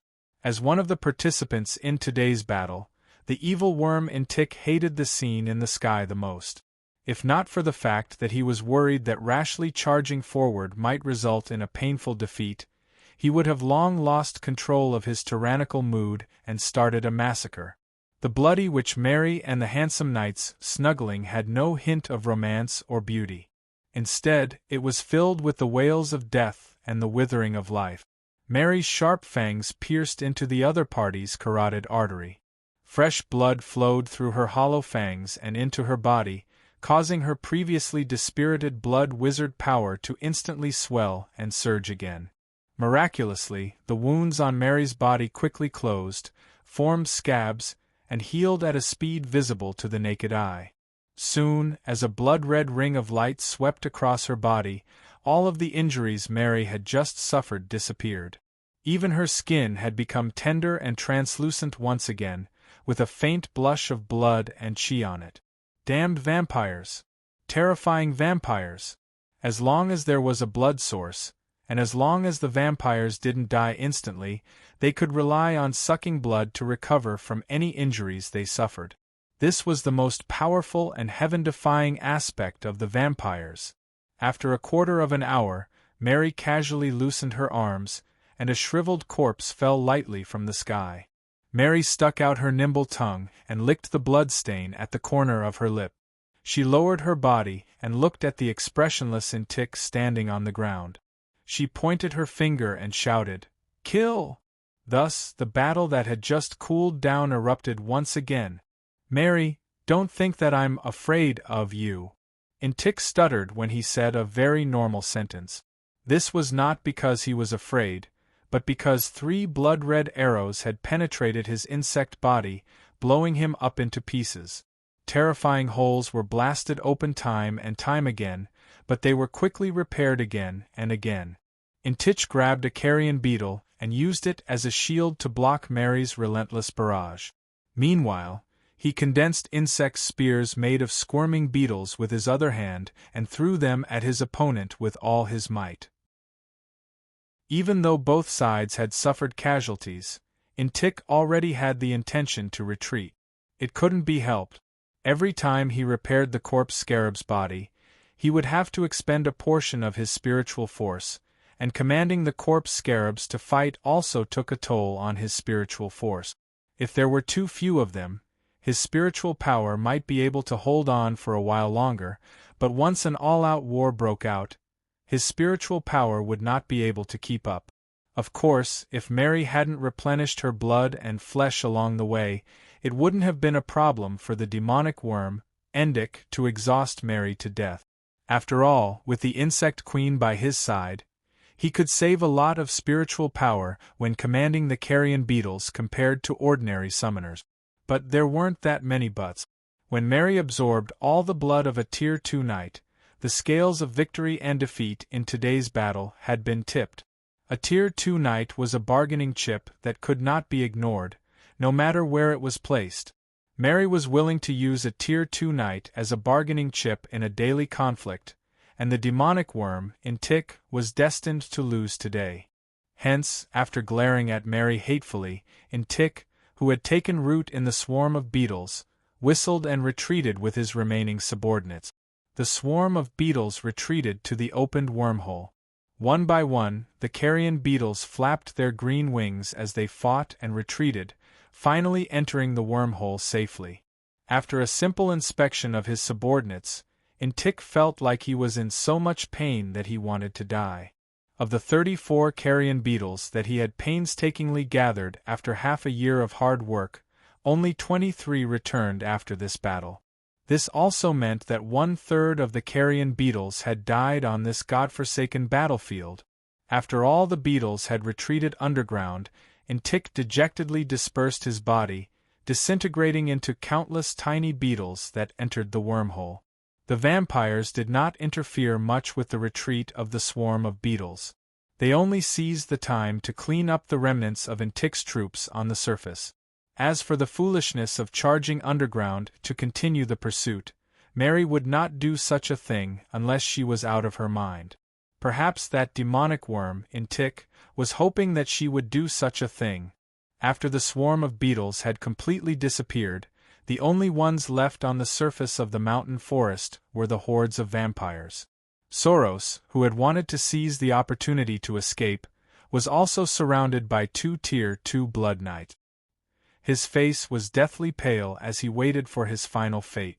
Looking at Mary, who was flapping her leathery bat wings as she slowly floated towards him, and then at his two former partners who were sandwiched between him, Soros mustered the courage to self-destruct countless times, but each time, his body would mysteriously fail amidst the trembling of his body. A figure flapping his wings could be heard. Winlier descended from the sky and transformed into a cultured and elegant middle-aged noble before Soros. Ever since he became a vampire, Winlier's life had unknowingly extended by a lot. As a human, his life might have come to an end, but as a vampire, his long life had just entered the beautiful prime of his life. That was why, after experiencing a life of growing old and strong, he threw himself into the embrace of the vampires without hesitation, becoming the first native to completely accept the transformation of a vampire, both physically and mentally.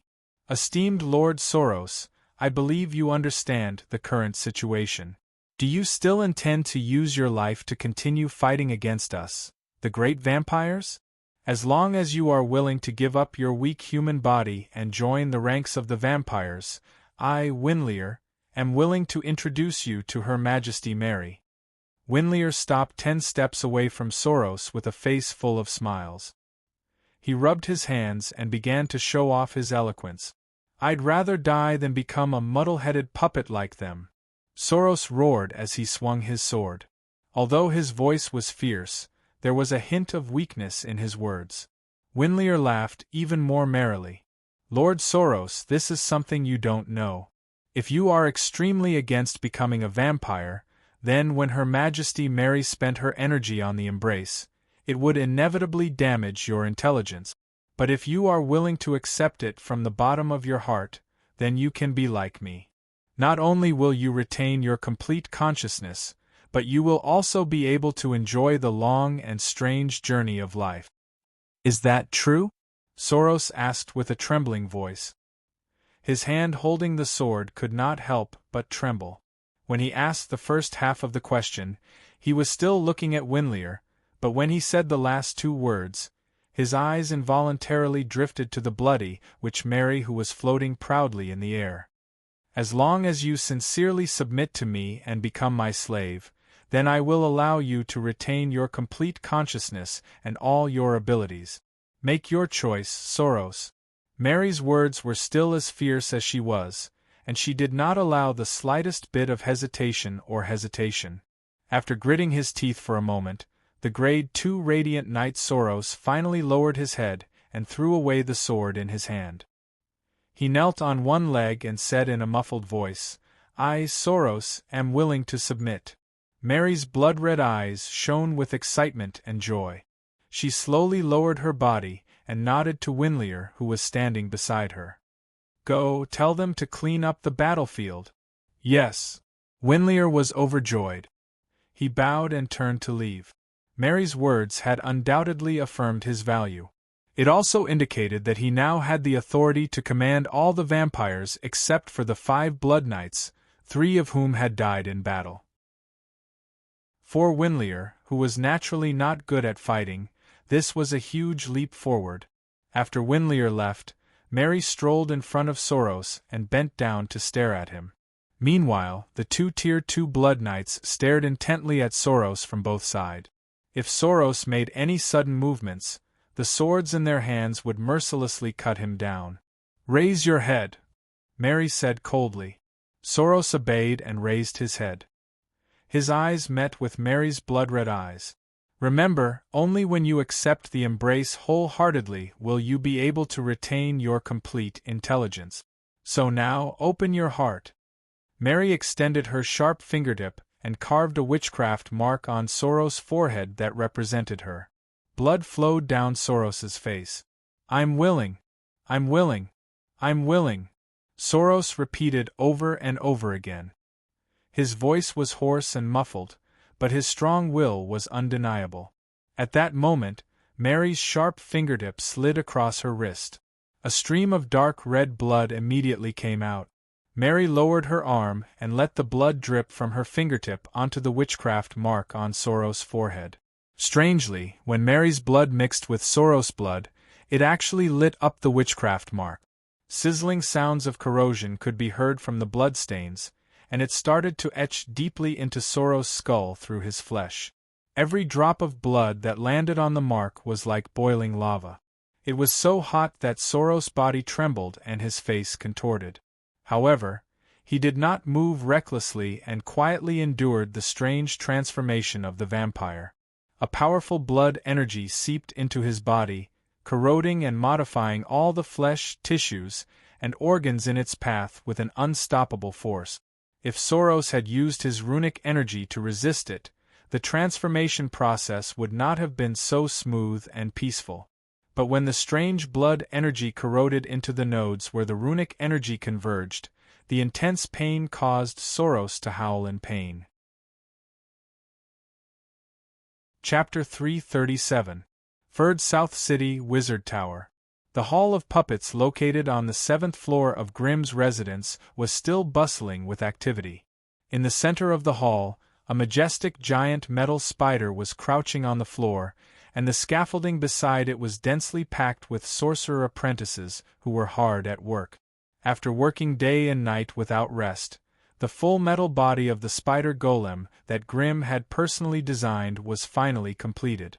After the dwarven construction team left, Grimm recruited a large number of apprentices from the wizard tower and began to etch runes on the spider golem.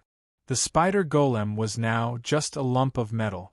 In order to make it listen to its master's commands, many control runes had to be etched all over its body, such as energy transmission lines, sturdy runes, elemental resistance runes, consciousness control centers, energy storage nodes. The main body of the spider golem was a disc-shaped cockpit with a diameter of 5 meters. The outer shell was made of magic iron alloy that was half a meter thick, and the inner structure was made of mechanical gears made of magic machinery. This way, not only could it reduce the consumption of magic iron alloy, but it could also make it more flexible than a normal magic puppet. Grimm had studied most of the golems and magic puppets of the Silver Alliance. In order to achieve a higher degree of sturdiness, they would use a full metal body. The golems created this way would only have a few joints that could move within a small range, sacrificing flexibility in exchange for an indestructible defense. This was not wrong. After all, the role of magic puppets in the Silver Alliance was to be used as cannon fodder. If long-range attackers were needed, the elemental puppets could be used. Therefore, these metal lumps did not need to be flexible. As long as they were sturdy enough to withstand the attacks of a large number of enemies, it would be fine. When Grimm was creating the spider golem, he had considered its ability to pass through all terrain and its ability to support attacks on the battlefield. As for its defense, although the half-meter-thick magic iron alloy was not indestructible, Grimm estimated that it would take at least 2 or 3 wizard-level stone puppets 15 minutes to damage the spider golem's shell. And with this effort, the Inferno Tyrant, who was cooperating with the spider puppet beasts in battle, would probably have already turned the surrounding 1 kilometer into a terrifying sea of fire. Therefore, after much consideration, Grimm felt that there was no need to continue strengthening the spider puppet monster's defense. Instead, it was necessary to improve its mobility and attack method. Otherwise, an enemy's quagmire spell could turn this gold-devouring behemoth into a pile of immobile scrap metal. In this regard, the spider form with multiple limbs and good balance was the best choice. Modifying the spider puppet beast was not a small task. Most of the important runes and circuits needed to be etched into the inner metal layer. The spider's limbs also needed to be engraved with runes of toughness, sharpness, and other effects. This was the only way to avoid the damage to the rune circuits, which would cause the entire spider puppet monster to fail. When Alice hid in the cockpit, there was a thick metal barrier, so it was a huge problem for her to monitor her surroundings in real time. To solve this problem, Grimm added a 1-meter-wide metal ball to the front of the spider puppet monster's disc-shaped cockpit. He then hollowed it out and filled it with many magical gems, turning it into a beehive-like spider head. Scouting crystals, laser stones, giant rubies that could emit scorching rays, shield crystals that could activate defensive force fields, and the 2 eyes of petrification that could activate the power of petrification. In short, in order to improve the spider puppet monster's survival and combat abilities, Grimm searched through his gem vault and used all the magical gems that could be used. Not to mention the magic iron alloy required to create the spider puppet monster, just the magical gems alone were worth more than 30,000 magic crystals. From this, it could be seen how much effort Grimm had put into ensuring Alice's safety. While Grimm was busying himself in the puppet hall, Alice was leisurely playing with her divination skills. Yes, she was playing with it. After such a long period of exploration, Alice had a deeper understanding of divination. What were its advantages and disadvantages? What were its disadvantages? How should divination be used effectively? She had answers to these questions one after another. First of all, there were no gods in the sorcerer world. This was the most important point. The absence of a god meant that there was no super life above Alice's head that could control her completely. Therefore, the feedback that Alice received every time she performed divination was not a gift from the gods, but a feedback brought to her by the plane's laws based on some unknown power of laws. In other words, whenever she used this divination spell, she was not dealing with an extraordinary creature with super intelligence, but a cold and emotionless plane's law system. Recently, Alice had been using up her divination quota every day and repeatedly testing this so-called plane's law system. It had to be said that for a little grade 1 witch like her, the vastness and strictness of the plane's law system had far exceeded her imagination. With the same content and the same time, the feedback from the plane's law system could be completely different, and sometimes it could even be completely opposite. The stronger the person involved in the divination request, the more vague the feedback would be. Sometimes there would be no feedback at all. In short, with Alice's current strength, she would not be able to get any feedback from magi of rank 2 and above. Even if the divination was successful, the feedback would mostly be vague and difficult to use. However, when facing opponents of the same rank as her, Alice's divination still played a big role. Alice's divination success rate for elite wizards was less than 30%, which meant that only 2 out of 5 divination quotas would be successful each day.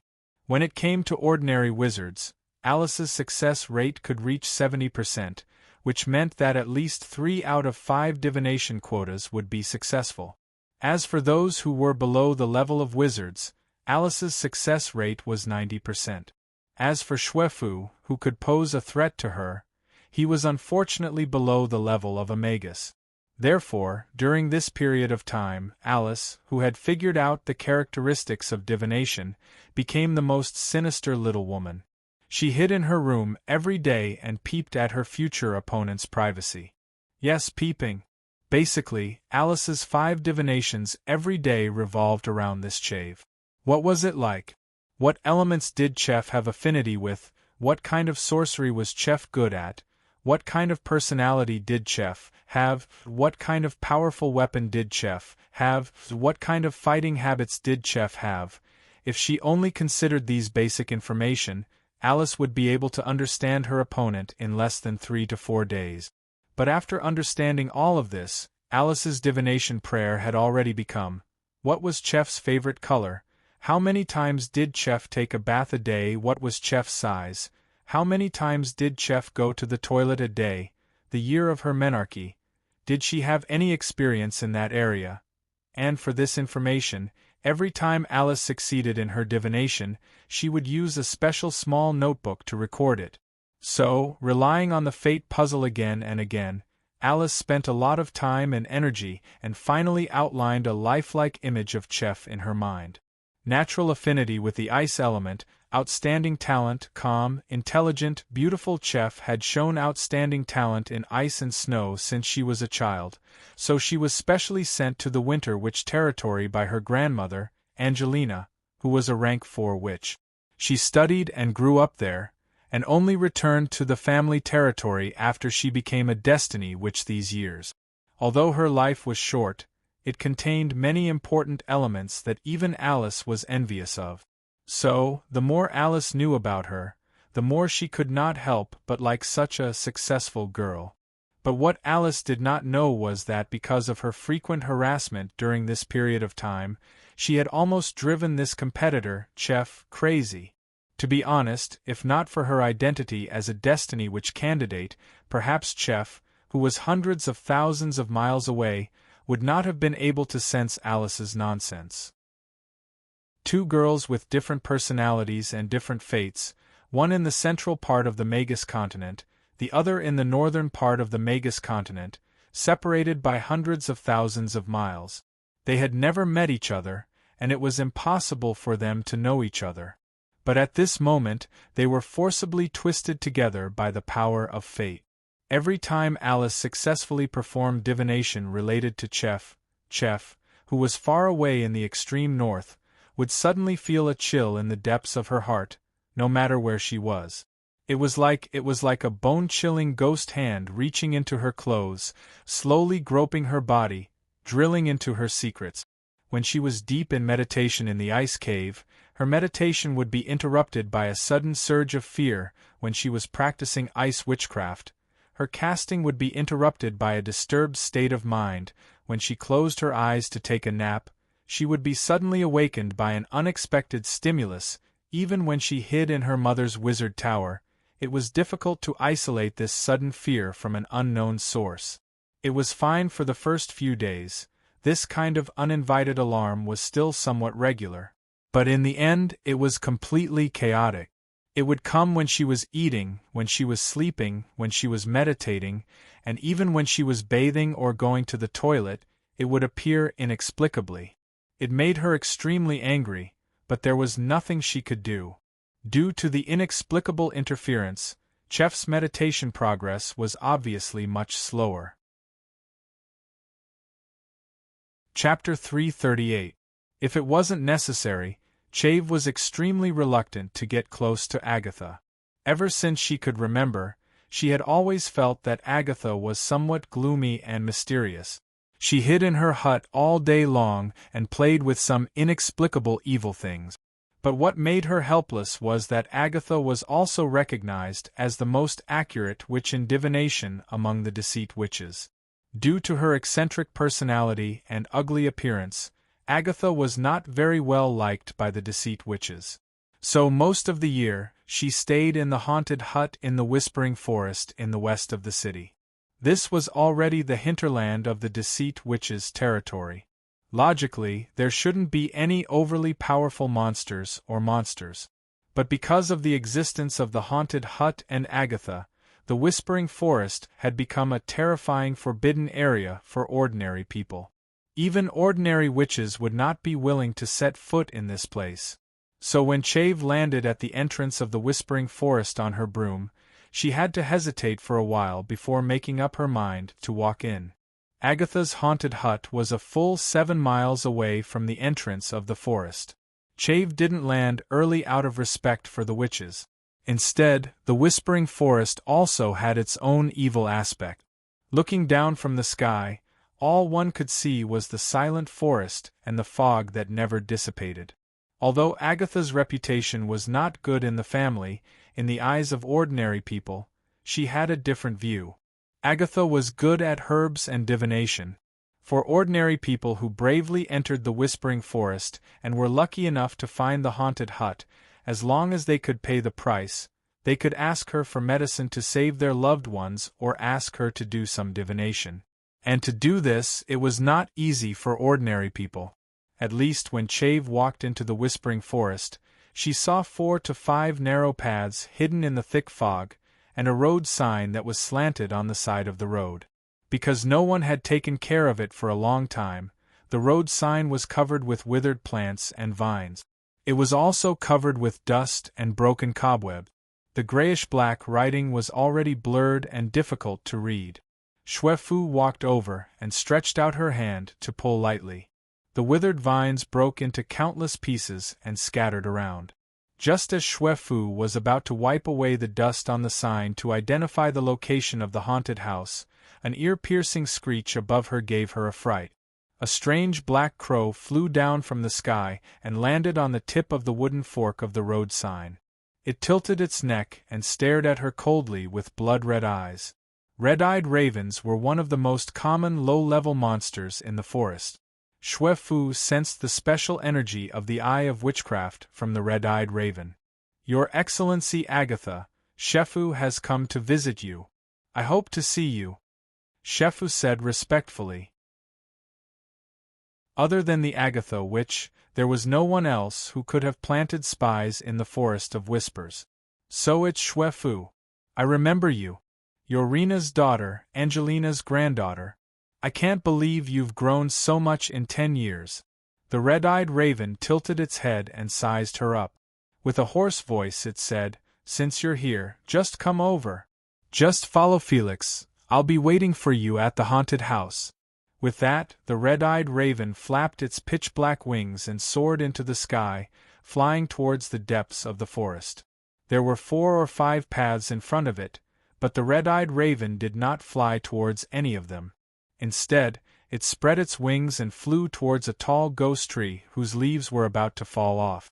What was strange was that the red-eyed raven ignored the eerie and terrifying tree in front of it and charged into it, disappearing into the thick fog.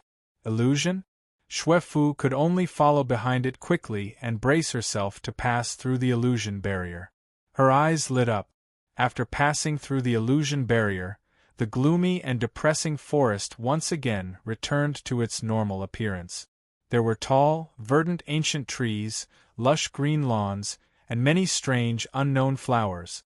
The sun could not be seen in the sky, but the bright sunlight shone through the mottled shadows of the trees, leaving an indeterminate light and shadow on the grassland.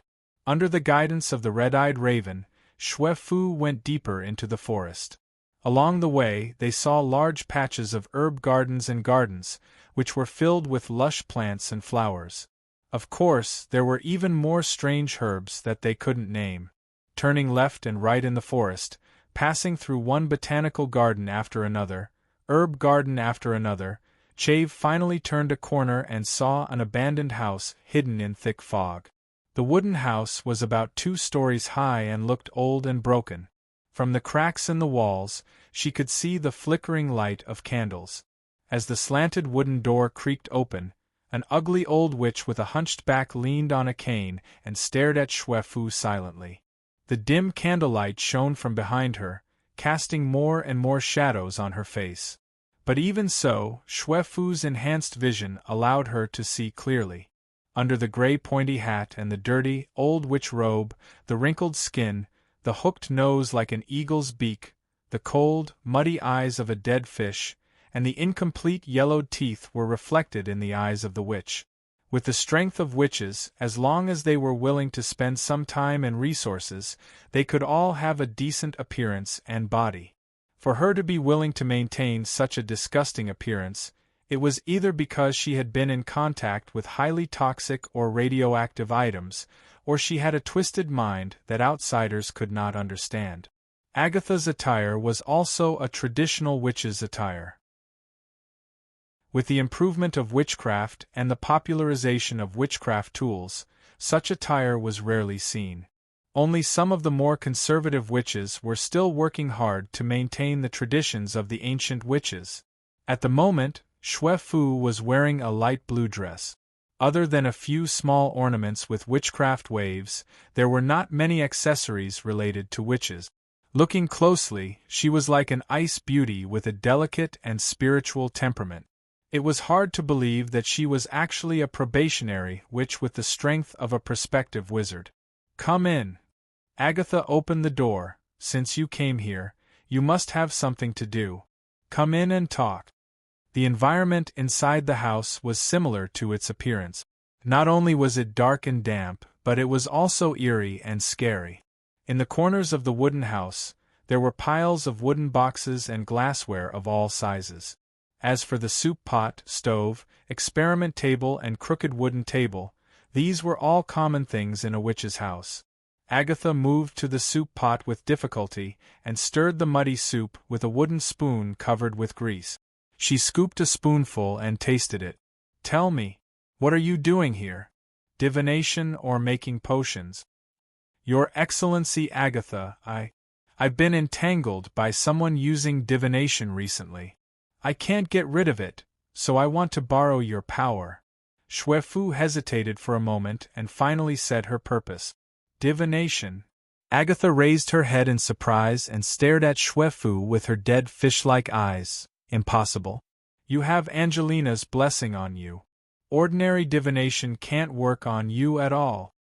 Maybe the other party is not using ordinary divination?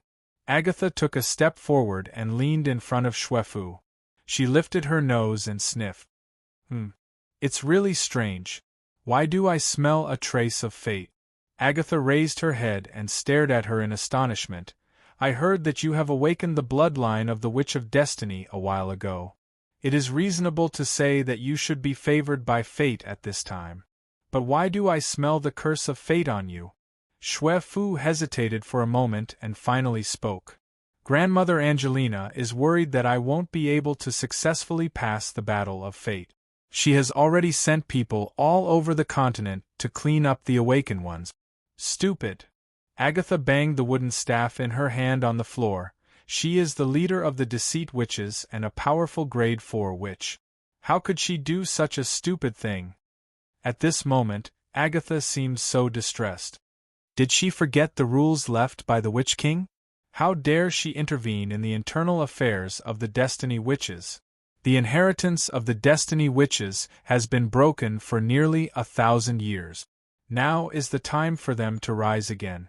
This is the top priority that all the northern witches need to pay attention to. And the chief is so obviously involved. Isn't she worried that she will be cursed by fate and implicate the entire Deceit Witches? Xuefu lowered her head, and her crystal-clear snow-white face was also gloomy. Turning to look at Xuefu, Agatha couldn't help but stamp her feet and sigh. Ahem, it seems that no matter how powerful a witch is, when she faces the test of blood relatives, she will make such a stupid mistake. This is all fate. Lady Agatha, the inheritance of the Destiny Witches has been broken for so long. I'm afraid that the influence it brings will not be too big, right? What does a little girl like you know? It is precisely because they have been broken for too long that their return this time is all the more worth looking forward to.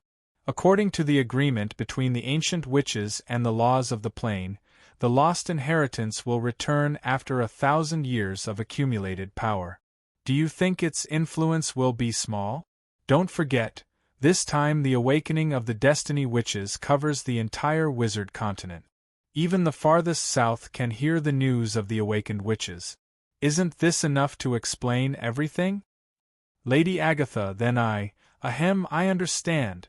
Agatha sighed. The more your grandmother does for you, the deeper the curse of the law of fate will be on you. No wonder you are deeply troubled by divination. Well, since you are here, I can't let you go back empty-handed. For the sake of the same Deceit Witches, I will help you see which blind guy has been spying on you. Chapter 339. The junk on the wooden table was pushed to the ground by Agatha. In the narrow space, she took out a crystal ball and placed it on top. Come on, put your hand on it. Hearing Agatha's instructions, Chave hesitated for a moment. She stretched out her slender, white, translucent hands and gently held the crystal ball. There was a faint white mist in the crystal ball that was rushing back and forth, as if it was trying to break through the crystal wall. Chave's hands could even feel the crystal ball trembling slightly under the impact of the mist. As if sensing the breath of life, the white mist in the crystal suddenly stopped and transformed into the face of a vicious woman. She opened her mouth full of sharp teeth and fiercely bit towards Chave. Even though there was a solid and transparent crystal wall between them, Chave was still scared and withdrew her hands. Vengeful spirit. A sorcerer-level vengeful spirit. If she was infected by such a vengeful spirit, even with her strength, she would probably have nightmares for 10 days to half a month. Don't worry, Liz is very gentle and cute. She was just joking with you. A creepy smile appeared on Agatha's ugly face, and an equally ugly toad jumped out of her sleeve with a croak. The toad hopped forward on the table, and finally jumped onto the crystal ball, lying on top of it without moving. Say hello to it. This is my companion, Wendy. Isn't she cute too? Agatha's smile became more and more sweet. The ugly toad was only the size of a fist, and its purplish-black body was covered with large and small abscesses and disgusting mucus. It had big red eyes and a white belly. Its belly was bulging, and it looked no different from its kind in the mud. Damn you, Agatha, you've caused us big trouble again. The ugly toad suddenly spoke with a sweet and childish voice. She has a strong smell of the curse of fate on her. Do you also want to attract the attention of the law of fate? Wendy, don't talk so much nonsense, Agatha said coldly. This girl's grandmother is the leader of the Deceit Witches. If you don't want to be chased out of the Forest of Whispers with me, do something useful. The toad bulged its belly and uttered a series of strange, unpleasant syllables, as if it were complaining and cursing something. But as soon as it turned around, it glared at Chef with its huge red eyes. You're a talented little girl. Even if you don't awaken your destiny talent, you can still become a powerful witch in the future. From the looks of it, the law of destiny choosing you doesn't seem like some kind of luck, but more like a damned curse. Alright, let's not talk about useless things. Little girl, place your hand on the crystal ball and wait for the fortune-teller to arrive. That fortune-teller would attack me 5 times a day, and most of the times would be when I'm feeling the most uncomfortable. In half an hour, it will be my daily meditation time. At that time, it will definitely activate once. Xuefu's beautiful eyes flashed with anger. It was obvious that she hated that fellow's actions. Half an hour passed in the blink of an eye.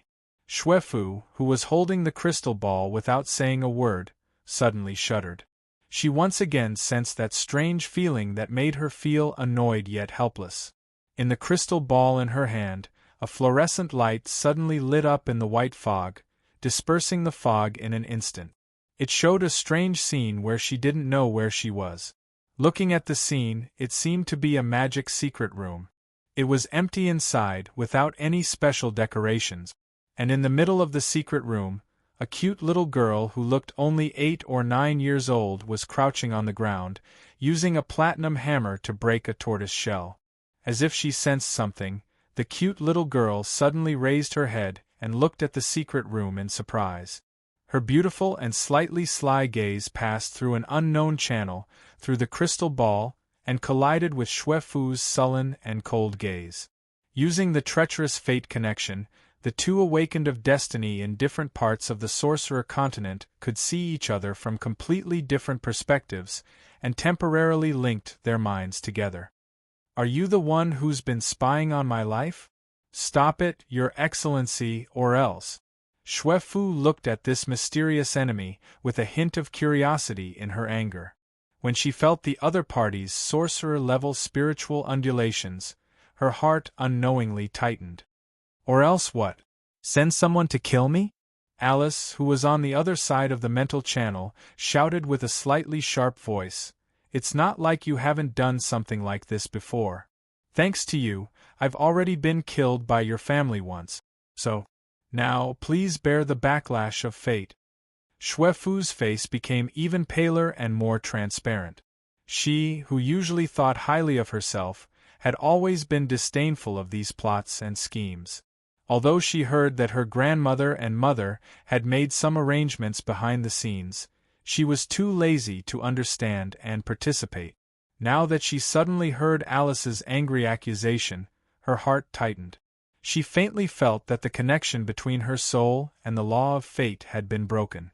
In the void, Xue Fu seemed to hear a death cry and angry curse from a faraway country. Another destiny which candidate had died, and her death seemed to have an inextricable relationship with her family. Did you hear that? This is the cry of fate, and also your death knell. Alice also sensed the change in the distance. The more your family does for you, the further away you are from your destiny. Do you really think that by killing all the candidates, you can successfully become the only witch of fate? Ha ha! I really don't know what the law of fate chose you as a candidate. Everything you do goes against fate. I can't wait to see your tragic fate. Xue Fu's hands holding the crystal ball were trembling. She had always believed in herself and not fate. But at this moment, at the most intense moment of the collision of fate, she seemed to be able to see through the endless void and the bizarre river of time to the moment when her life would end. Her body had a huge bloody hole, and her hair and robe were burned to ashes by the terrifying fire. In the moment she was powerless, a cute and delicate girl's face kept swaying in front of her. It's her. The one who killed her was this hateful little witch in front of her. Just as Xue Fu's body was trembling and her mind was in a trance, a terrifying woman's face suddenly appeared on the back of the toad that had been lying on the crystal ball. It looked like the sorcerer-level vengeful spirit Alice, who was originally trapped in the crystal ball. The toad opened its huge mouth, and a long and sticky tongue shot out like lightning, piercing straight into Xue Fu's forehead and deep into her skull. But strangely, not a single drop of blood flowed out. Then, with Agatha's muffled and hoarse incantation, the terrifying vengeful spirit and a large mass of dark curses flowed into Xue Fu's mind through the tunnel made by the tongue. Then, it followed the strange and unpredictable fate connection and passed into the distance. Ah! With a piercing scream, Alice suddenly held her head and began to roll on the ground in pain. Poof! The scene in the crystal ball suddenly dimmed and disappeared, and the trace of fate connection in the dark was also broken. On the other side, Xue Fu could not withstand the backlash of fate, and her vision turned black as she fainted. South Felder City, Magus Tower. After a quarter of an hour, Grimm once again appeared in Alice's residence. What appeared in front of him was a crazy girl who was rolling on the ground and babbling nonsense. Help me! I think I'm being controlled by a vengeful spirit. Damned sorcerers, damned humans. You're all going to die. Go to hell. Suddenly, two completely different voices came from the same body. One was Alice's, and the other was hoarse and low, filled with thick malice. At the same time, countless black spots suddenly appeared on Alice's delicate white skin. These black spots appeared very strangely, as if they had drilled out from the deepest part of Alice's body, and there was a tendency for them to spread. As they spread rapidly, they quickly turned into huge festering and terrifying abscesses. Blood bubbles filled with purplish-black blood and pus kept swelling, and then burst one after another. The black blood that splattered was pungent, and the entire secret room was filled with an unbearable stench. As for Alice, she was tortured to the point of hovering between life and death. Her eyes rolled back and she fainted. As soon as Grimm got close, before he could even figure out what was going on, Alice abruptly jumped up again. Her delicate and adorable face was distorted beyond recognition. She extended her sharp claws and pounced at Grimm in a frenzy. "I want to kill you! I want to kill you!" Muttering incoherently, Alice's eyes rolled back, as if she had been possessed by an evil spirit. Grimm pointed with his finger, and a dense flame chain appeared out of thin air, suspending the violent and agitated Alice in midair, restricting her movements. A few acolytes who had just arrived exclaimed in shock, and they stared at the scene in front of them with their mouths agape. "What are you standing there for? Quickly go and get Magus Winley," Grimm berated in a low voice. Thus, a few acolytes hurriedly rushed out. Chip, check on Alice and see what's wrong with her," Grimm ordered in a bad mood. This Alice was a real troublemaker. He was still forging a construct puppet for her that could save her life, but she was inexplicably ambushed in her heavily guarded residence. Following a strong blue flash in his eyes, the AI chip quickly completed the scan on Alice's body. Beep. Alice's examination report completed. Initial conclusion: possessed by an evil spirit coupled with a dark curse. The source can no longer be traced. I can sense an extremely strong and frightening resentment in Alice's body. I suggest you hurry up and get rid of it. In addition, I can also sense 127 dark curses that are tightly intertwined with each other. I suggest you hurry up and get rid of it. Damn, Alice, what did you do? How did someone stuff so many curses and resentment into your body? Chapter 340. Professional matters could only be dealt with by professionals. If it was just a normal curse, a bottle of purification potion that cost 40 magic crystals would be enough to deal with it. But Alice had obviously stirred up a hornet's nest, and it was a huge one at that. Therefore, Grimm could only invite Farrell, the potion maker that the Cerubo family had carefully trained. Half an hour later, a huge medicine pot was set up in Alice's house, and precious herbs were thrown into it. When the fire was almost done, Farrell stuffed Alice inside. Troublesome. Very troublesome. Even Farrell could not help but shake her head when she saw the lingering resentment and curses in Alice's body. In order to get rid of the resentment, one had to first get rid of the entangled curses, and in order to get rid of the curses, one had to endure the crazy attacks of the resentment. It was really troublesome. Fortunately, Alice was a divination witch who had lost all her attacking abilities. In order to make her stay in the potion pot, Grimm had no choice but to take out eyes of petrification and forcefully turn her into a stone person and stuff her into the potion pot.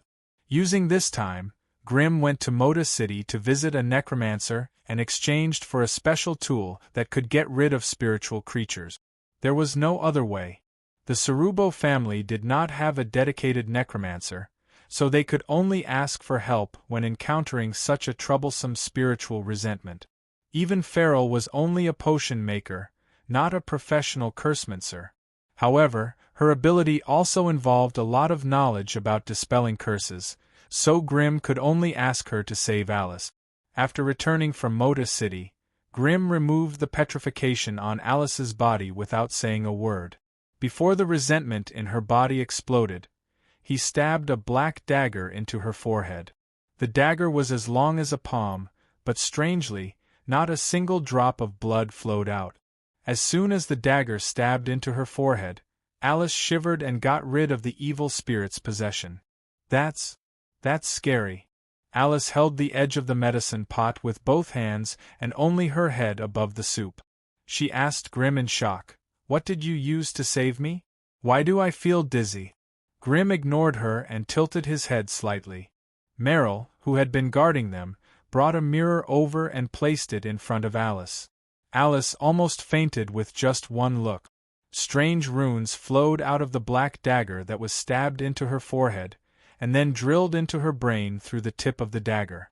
That strange and treacherous place was enough to make one shudder with fear. Just as Alice was about to touch the dagger, Grimm couldn't help but snort coldly. "If you want to die, then go ahead and touch me. If you pull it out, I guarantee that your head will explode in a spectacular way. Then how long do I need to hold this thing? Why do I feel that with it around, it's hard for me to even think?" Humph. If it wasn't for the fact that it locked most of your consciousness, do you think you could break free from the entanglement of resentment? Tell me, how did you provoke a curse wizard this time? I did not provoke the curse magus. Then where did these things come from? I've been spying on that competitor. She should be the candidate that the deceit witches want to push to the throne of the Witch of Destiny, and then she hired an unknown person to deal with me. I was defeated before I could even see what that person looked like. You should feel lucky that the thing that entangled your body was only a sorcerer's resentment wave. If your enemy was more ruthless and directly sent that spirit over, I'm afraid you would have died in less than a quarter of an hour. Grimm muttered to himself, looks like there's a chance to buy some artifacts that can resist spirits and curses. Otherwise, it'll be really hard to deal with this kind of situation in the future. Yes. I've mentioned this a long time ago. It's you who didn't pay enough attention to it. Ouch! Alice could not help but lean on the edge of the roof to expose her neck. Who knew that as soon as this part of her body was exposed to the soup, the skin that had already scabbed over suddenly bulged with countless bloody blisters, revealing a terrifying festering wound. This caused Alice, who had been ferocious just a moment ago, to grimace in pain and return to the pot of medicine. The green medicinal soup mixed with the blood that kept bursting out, making Alice feel like she was in so much pain that she wanted to die. I hate you! I hate you! I hate you! Alice angrily exposed her mouth and roared towards the sky. I curse you to suffer for eternity. These mournful cries that sounded like tears of blood were faintly spreading into the distance through invisible and hidden paths. What's going on? The beautiful witch who had just arrived at the haunted house saw Chave lying unconscious on the bed and asked angrily. Although this witch was more than 200 years old, due to proper maintenance, her delicate face was still as beautiful as ever. Her voluptuous figure was even more curvaceous under the gorgeous sorcerer's robe, which was abnormally alluring. However, she was very concerned about Chave, and the concern and urgency in her eyes could not be concealed. She was also a terrifying rank 2 witch. Lady Rena, Miss Chave's backlash has stabilized. You don't have to worry about this. Agatha, who was only a rank 1 witch, was no longer as mysterious and strange as before. She explained to Chave's mother with a smile on her face. Lady Rena's talent was also very ordinary. It was only because Angelina spared no effort and resources to nurture her that she barely became a rank 2 witch. At this stage, her potential for advancement had been completely exhausted, and it was no longer possible for her to take even half a step forward on the path of a wizard. It was precisely because of this factor that she would crazily seek pleasure under Angelina's strict orders. She adopted male pets everywhere, and at the same time, had ambiguous relationships with several wizards in the family. By a stroke of luck, she finally gave birth to Chave, a daughter with extraordinary wizard talent. It was also because of this contribution that Rena's status in the family rose, and she became a real power figure in the territory that no one dared to provoke. Perhaps it was because Chave meant too much to her. When she found out that Chave was accidentally involved in the Battle of Destiny, she could not bear the fear in her heart and desperately begged her mother, the rank 4 witch Angelina, the leader of the Deceit Witches, to take the initiative to intervene in the selection of the Witches of Destiny. So when she heard the news of Chave suddenly fainting, she hurried to Agatha's haunted house. She repeatedly checked Chave's condition and found that her body was fine, but her mental fluctuations were weak and slow, and from time to time, she would burst out with 1 or 2 hoarse cries. It was as if she had fallen into some kind of nightmare. Is this what you meant by stability? Rena could not help but scream angrily. My daughter has extraordinary talent. Even Mother herself praised her for this, and she also has Mother's blessing on her. How could she fall into a nightmare and be unable to extricate herself? Tell me, did you do something? In the face of this angry rank 2 witch who was in charge of all the affairs in the territory, Agatha could only desperately smile. Lady Rena, this is the best I can do. You have to know, Miss Chave has suffered a serious fate backlash, and in the spiritual link with the fortune-teller, she seems to have seen some bad things, and her mental consciousness has suffered a strong impact. At this time, staying in the nightmare is the best choice. If you rashly wake her up, I'm afraid. Afraid of what? I'm afraid that her mental body will suffer a heavy blow. Will it endanger her potential to advance? When this was mentioned, the fierce Rena immediately became nervous again. Agatha nodded with a serious expression. Damn it, damn it, damn it. Rena paced around the house anxiously. I knew it would be like this. Agatha, tell me the location of that damn fortune-teller. I'll send someone to tear her into pieces. Agatha's hunched body trembled inexplicably. After thinking for a moment, she said with difficulty, Lady Rena, I suggest that you don't do this. Why? Rena stopped abruptly, her beautiful face filled with killing intent. To put it bluntly, it's because of what you did for Miss Chave that things have become a little difficult to understand. The more candidates you send to kill, the more severe the rejection from the law of fate will be on Miss Chave, and correspondingly, the other fate candidates will receive more care from fate. Haven't you noticed that the more candidates you kill, the more the remaining candidates will become sorcerers in a short period of time? This is the balance of fate. Humph, we deceit witches never believe in fate. Rena snorted coldly. But Miss Chave has to believe in it. Agatha explained patiently. Miss Chave's talent is outstanding, and she never lacks resources. But why are all the candidates who are inferior to her advancing to become sorcerers, yet she is still stuck at the level of a quasi-sorcerer? It's because we've interfered too much. Don't tell me we don't do anything, don't prepare anything, and let Chave participate in the battle of fate that has a slim chance of survival? Lady, when Miss Chave awakened the bloodline of the Witch of Fate, her fate is no longer under our control. The more you do, the more mistakes you'll make. Miss Chave has already suffered from the backlash of the law of fate, and that fortune-teller has obviously become a person favored by fate. If you continue to interfere, I'm afraid Miss Chave will directly become the enemy of fate. At that time, there'll really be no chance at all. That damn fortune-teller caused Chave to suffer so much, can't we even fight back? Chapter 341. Agatha's Right. A crisp and cold female voice abruptly cut in, causing the two people in the room to be startled. Following the soft sound of the wooden door, a slender figure wrapped in a long palace dress appeared in front of the two. Mother! Welcome!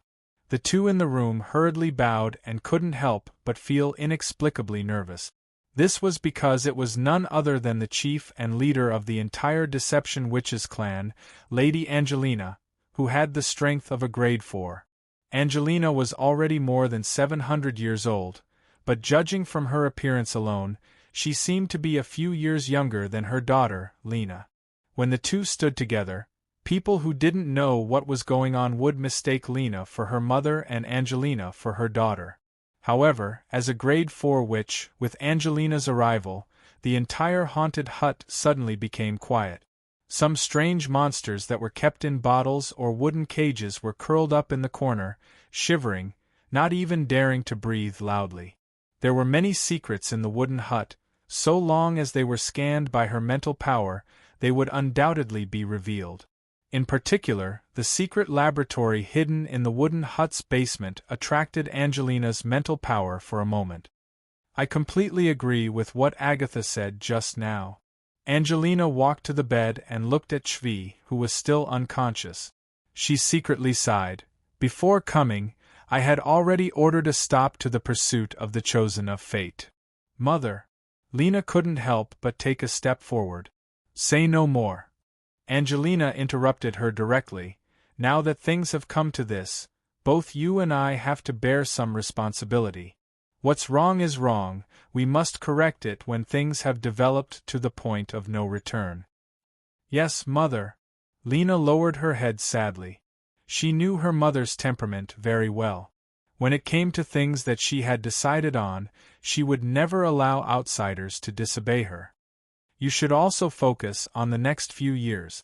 You don't have to worry about the clan's affairs, just focus on assisting Shri. Be sure to arm her strength before the battle of fate begins. The return of the Destiny Witches is likely to be a harbinger, and the other witch factions that have lost their inheritance are likely to return one after another, so... At this point, Angelina paused for a moment and suddenly stopped talking. This matter was extremely complicated, and it was very likely to involve the entanglement of love and hate between the 13 branches of the ancient witches. Therefore, before receiving the news from the outside world, the more he did, the more mistakes he would make. This was the other main reason why Angelina decided to stop the hunt. Hearing that she was deprived of her power, Rena's face instantly turned pale, but she still nodded obediently. "When will she wake up?" Angelina asked Agatha this time. Feeling the direct gaze of a grade 4 witch, Agatha instantly sweated profusely. She forced herself to calm down and said, Miss Chave's body did not suffer any injuries, but her spiritual consciousness suffered a strong impact. If she could get rid of the nightmare on her own, then her spiritual origin would only need a period of recuperation to recover. If we forcefully awaken it, I'm afraid, then let her stay here for a while. During this period you can withdraw any resources you need from the clan. You must not harm Tree's talent and potential. Do you understand? I understand. I understand.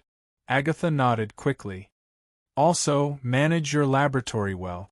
If I hear any news about it outside the Forest of Whispers, do you know what the consequences will be?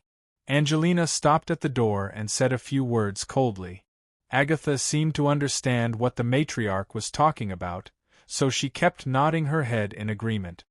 Yes, yes, yes. I'll be careful. After the domineering Angelina left, Rena stared at Agatha suspiciously. What taboo experiment are you doing behind my back? Even Mother couldn't help but beat you up. Nothing. It's really nothing. Agatha's ugly old face smiled flatteringly, trying to play dumb. Humph, you'd better not cause any serious consequences. Otherwise, even if Mother doesn't punish you, I won't let you go. Rena's next words immediately gave Agatha a headache. Alright, Tree needs to recuperate here. The second floor of this hut will be my temporary residence. Take care of Tree and don't bother me if there's nothing important. After saying that, she waved her hand and a few apprentice witches immediately rushed in, looking like they were going to thoroughly clean the haunted hut. Agatha's wrinkled face finally couldn't help but twitch. 7 years later. Fed South City Wizard Tower. 7 years was not a long time, but it was not a short time either. For high-ranking wizards, 7 years might only be enough to complete a large-scale witchcraft experiment. But for wizarding apprentices, it was enough for them to walk between heaven and hell. Wizard Merrill held a thick book in her arms and walked out of the classroom. A group of gray-robed apprentices immediately showed a cautious and respectful expression when they saw her. They all moved to the sides of the corridor and bowed slightly. Wizard Merrill had a faint smile on her face. She walked through the crowd and turned to the floating disc. After returning to the 6th floor, she actually saw a familiar figure at the door of her residence. "Am, it's you? When did you come back?" Merrill asked with a hint of surprise. Her tone was also a little intimate. "I just came back. Lady Alice asked me to invite you over." Am was a little reserved. Although he was lucky enough to become a prospective wizard 5 years ago, he was still far from Merrill, who had become a wizard in one go 2 years ago. They were all wizarding apprentices. Although there was some difference in strength, they were all wizarding apprentices, so there was not much of a barrier when they interacted. But now that Merrill had successfully become a wizard, the original 5 wizarding apprentices had unnaturally split up. Of the group of 5, Kodar was a veteran prospective wizard. Naturally, he was not willing to be beaten by Merrill and become an inferior apprentice. Therefore, he forcefully tried to advance last year, but the result was, naturally, regrettably a failure. Although it was not life-threatening, the damaged spiritual space was still not completely repaired. As for the remaining 3 advanced wizarding apprentices, Am and Tori had also successfully become prospective wizards. Only Lena was still suffering at the level of an advanced wizard apprentice. 3 years ago, the Cerubo family had distributed another batch of wizarding apprentices. Wizard Grimm had 3 new advanced wizarding apprentices, and which Alice had 5 new wizarding apprentices. As for Meryl, since she had just become a wizard, she still had to focus on stabilizing her spiritual space, so the family did not give her any apprentice task. However, she took the initiative to accept teaching tasks in the Wizard Tower, so she had the most widespread good reputation among the wizarding apprentices in the family. In the past 7 years, with the return of the Cerubo family's foreign resources and the return of a few wizarding apprentices, the Wizard Tower in Ferdinand City became lively again. The return of the Rank 2 wizard Forgan and another Rank 1 wizard, Gaia, brought back a large amount of rare resources from other planes. Under the family's unstinting nurturing, 3 prospective wizards had successfully become wizards in the past 5 years. This also allowed the Cerubo family's foundation, Ferdinand City, to have more than a dozen wizards stationed there. 1 Rank 3 wizard, Senazar, 1 Rank 2 wizard, Forgan, and 9 Rank 1 wizards. After 7 years, the Cerubo family had finally recovered from the impact of the last planar war. As long as they continued to fight steadily, the family's strength would definitely continue to increase. If the only 2 Rank 3 wizards in the family could successfully advance to Rank 4, the Cerubo family would have hope of becoming a large wizard family. After all, in the wizarding world, the only top-notch strength that everyone recognized was Rank 4. Upon hearing Alice's invitation, Meryl immediately revealed a joyful smile, and brought AM to the 7th floor of the Magus Tower. Although she had the ability to stand on her own after advancing to a wizard, she still considered herself a wizard of Grimm's faction because of their friendship and relationship. Among them, she was the closest to Alice. There were 2 reasons for this outcome. Firstly, it was because they were both women. Although Alice's body had been solidified in the state of an 8-year-old girl, she was now a mature woman of 23 years old. At least, that was the case in her heart. Meryl was about the same age as her. One was Grimm's subordinate, and the other was Grimm's disciple. Their similar statuses allowed them to quickly become close friends who could talk about anything. As for the second point, only the 2 of them knew about it. Before Meryl advanced, Alice had used divination to help her solve some problems that had been bothering her for a long time. Most of the expenses for her level-up ceremony were paid by Grimm, so after she successfully leveled up, the poor wizard Meryl naturally came to his side.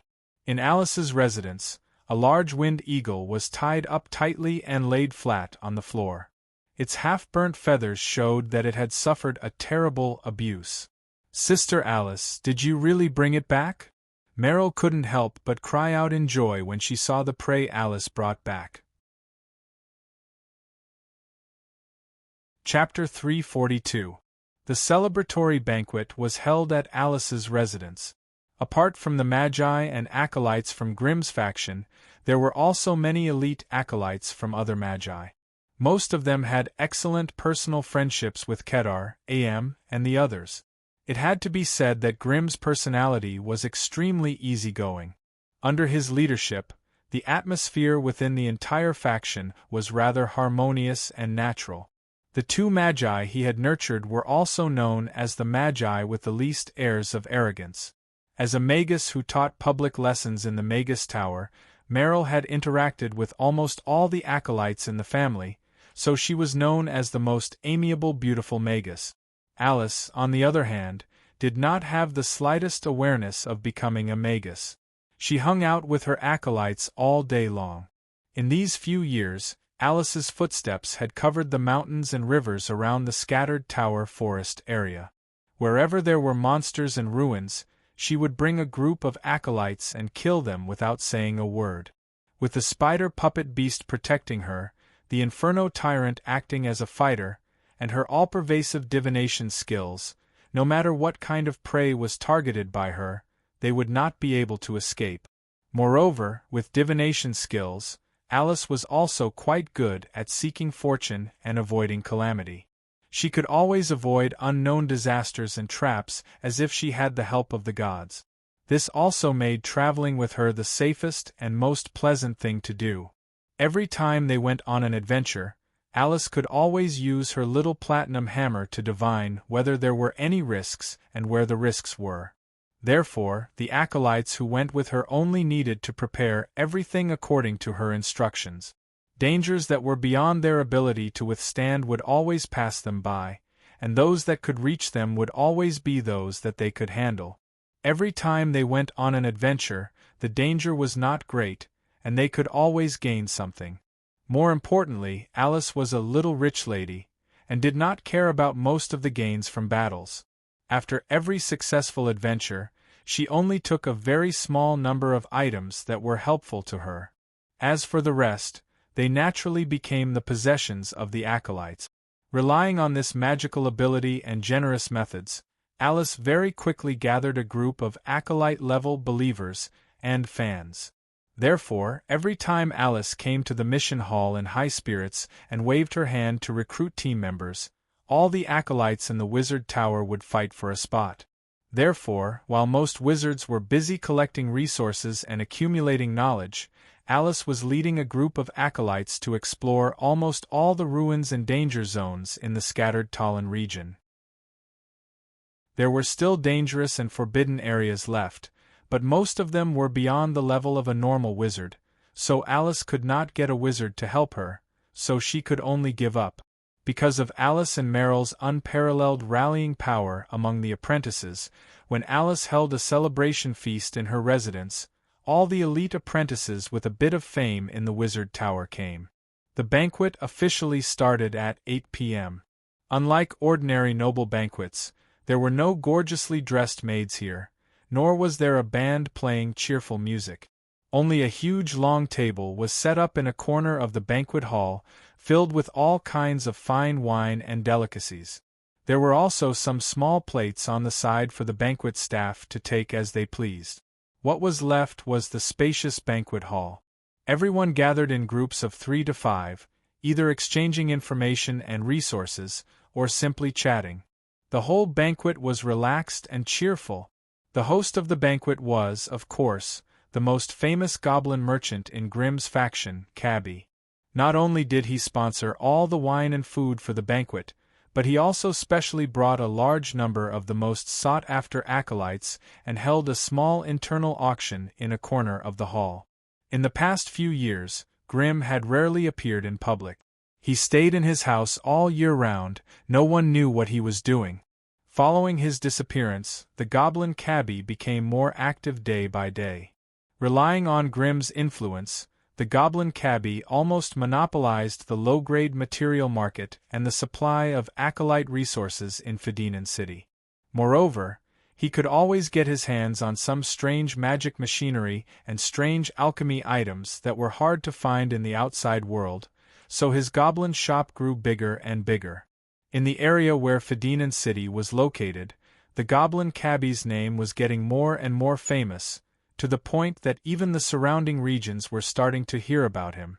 Of course, the goblin Cabby knew his position very well. As a green-skinned goblin, he actually had no status in this human society that was dominated by wizard. The reason why he was able to climb to his current height was because of the terrifying fire demon that stood behind him.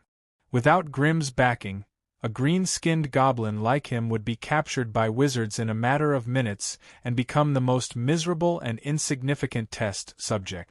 Therefore, after understanding his position, Kirby used his clever mind to consolidate and manage his small circle of friends. This small circle was built with the few wizard apprentices under Grimm as the core. He did not hesitate to sell the necessary resources to Kodar, Meryl, AMU, and the others at extremely low prices, using this method to exchange for their support and protection of his goblin shop. After Meryl successfully advanced to become a sorcerer, she reaped the most generous rewards. While Grimm was busy and Alice was busy, with Wizard Meryl supporting him, Kodar, and MU supporting him, the goblin Cabby's business became more and more successful. To put it bluntly, there were now more than 20 wizard apprentices working under Cabby in the wizard tower. Among them, Cabby could dispatch as many as 7 high-grade apprentices at any time. There were also countless apprentices who maintained a good relationship with him. Cabby wasn't the little gnome that could be bullied by anyone in the past. If anyone dared to anger the great goblin merchant Cabby, he could summon more than 10 wizard apprentices to fight for him with a wave of his hand. If this still could not be settled, he could still summon 2 wizards and 7 or 8 elite apprentices. If this still did not work, Cabby could only resort to his ultimate move and complain to Grim. And the name of the fire demon was known to everyone in the Ferdinand region. As the banquet progressed, the venue was quickly divided into 3 small circles that represented different levels. Although every small circle didn't have those bad rules and bad habits that kept people thousands of miles away, who should stay in which circle was like an invisible shackle that bound everyone to their own position. The ones who had the highest authority were the 2 wizards, Alice and Merrill, as well as a few elite apprentices in the core circle.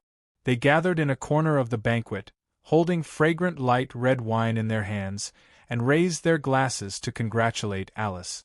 Alice, on the other hand, drank it in one gulp with a proud look on her face. This circle included the few core members who were closest to Grim, and they were also the most important military force in Grim's faction. Grim hid in his residence every day and did not take a step out, obsessed with the pursuit of ultimate power. With the resources he had accumulated, he did not care about the distribution of resources and benefits within the Cerubo family, but his apprentices had to care. Therefore, they joined forces and roped in Alice and Merrill as their backers. As a result, they naturally became one of the more powerful factions within the Cerubo family. This circle was so tightly connected, and their combat power was so strong that it left people speechless. The fire demon Grim, the violent Alice, and the gentle Merrill. These 3 were so tightly tied together that even a grade 2 wizard, Forgan, did not dare to underestimate them. Therefore, with the rise of the tide, Grim's faction would naturally have a great advantage in the distribution of benefits and resources within the family. The second small circle in the banquet was made up of the elite apprentices of the various wizards. Most of them were quasi-wizards, but there were 1 or 2 high-ranked apprentices who had their own special skills. They were the kind of people who could not be ignored no matter where they went. Although they did not belong to Grim's faction, they had some way to maintain good relationships with the people in Grim's faction. Apart from official magi, these people were undoubtedly the most powerful and influential group of people in the Cerubo family. Although they were still apprentices, they all had the potential to become sorcerers, so none of them could be underestimated.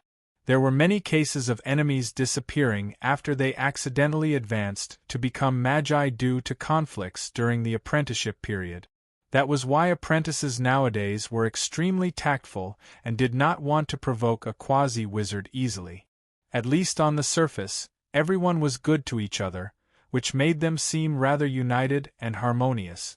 The third circle was made up of the largest group of people in each Magus family, the high-ranked apprentices. Taking the Cerubo family as an example, the number of official magi was only in the double digits.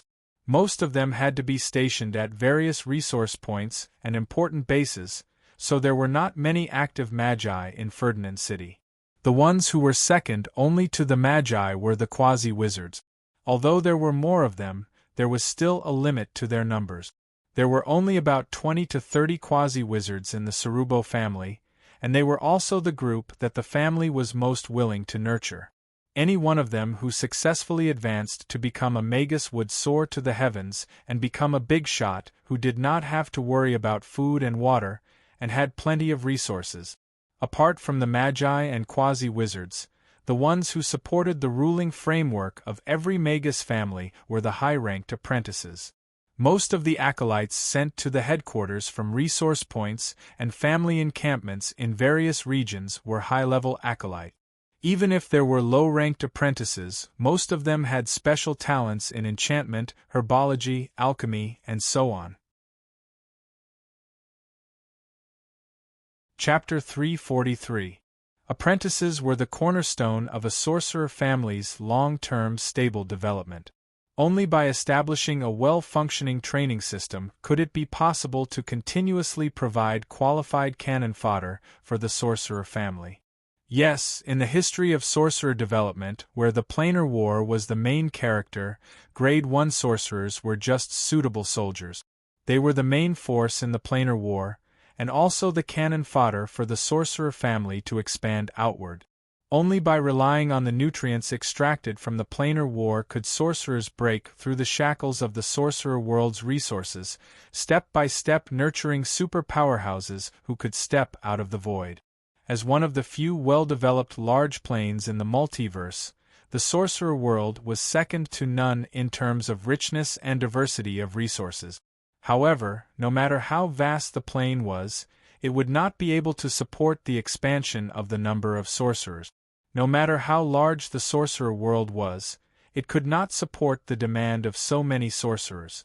The disaster world was such an example. According to the sequence of development, the disaster world was a large plane that rose far earlier than the sorcerer world.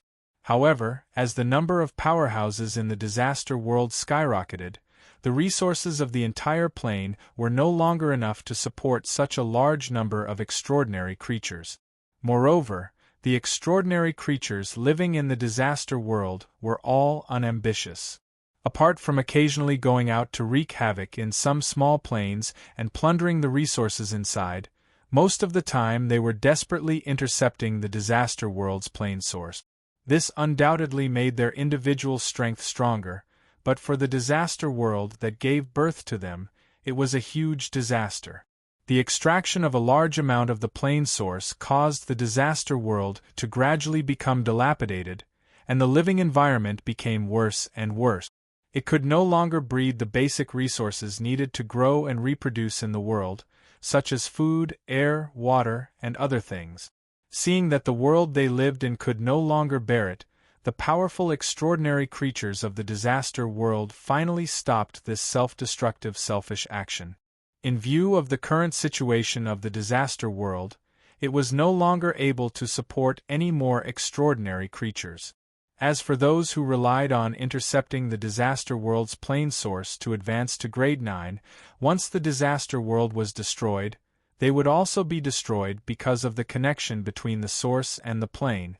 Therefore, 11 of the existing extraordinary creatures who had reached Grade 9 met and discussed, and joined forces to seal the entire world, not allowing any new creatures to advance to Grade 9 by usurping the plane source. Furthermore, they had decreed that the number of Type 9 powerhouses in the disaster realm would be fixed at 11. In order to display their strength and valor, these 11 Class 9 extraordinary lifeforms called themselves the Lords of Calamity. Each of them was a terrifying powerhouse that could wreak havoc in the multiverse. In order to prevent the disaster world from continuing to decline, the 11 Lords of Calamity came to an agreement. Most of them chose to hide in the depths of the disaster world and hibernate to reduce the burden on the world will. At the same time, only 3 to 5 Lords of Calamity were allowed to remain conscious. These awakened Lords of Calamity were responsible for constantly searching for suitable planes of calamity, plundering resources, population, and plane origin from other planes to make up for the gap in the calamity world. And such an act of harming others to benefit oneself was naturally rejected by the entire multiverse. Thus, as the Lords of Calamity crazily invaded and exploited the material planes, a new powerful race rose in the multiverse, the Titans.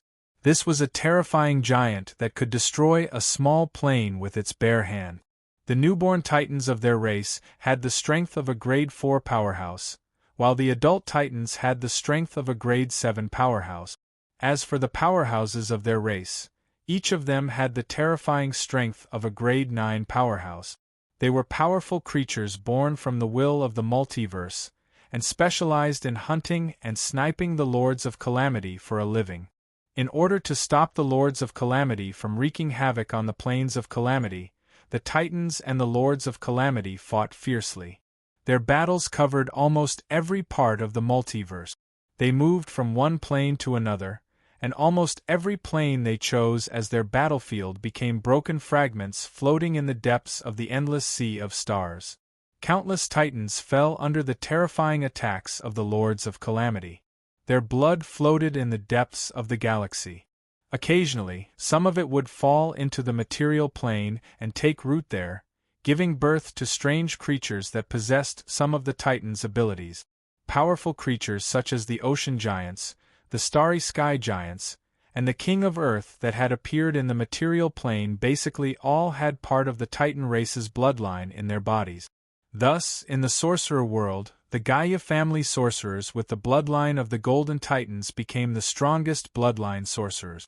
With the Lords of Calamity and the Titans both injured, they retreated to their lairs to recuperate. Thus, the multiverse gave the sorcerer world, the world of gods, and the world of dragons a chance to rise up. Even so, these latecomers could not reach the level of the Lords of Calamity and the Titans. The sorcerer world might be strong enough in the multiverse, but it had only produced 3 Grade 9 powerhouses. The world of gods, which had always been fighting with the sorcerer world for dominance, had more than 10 main gods who were comparable to Grade 9 powerhouses.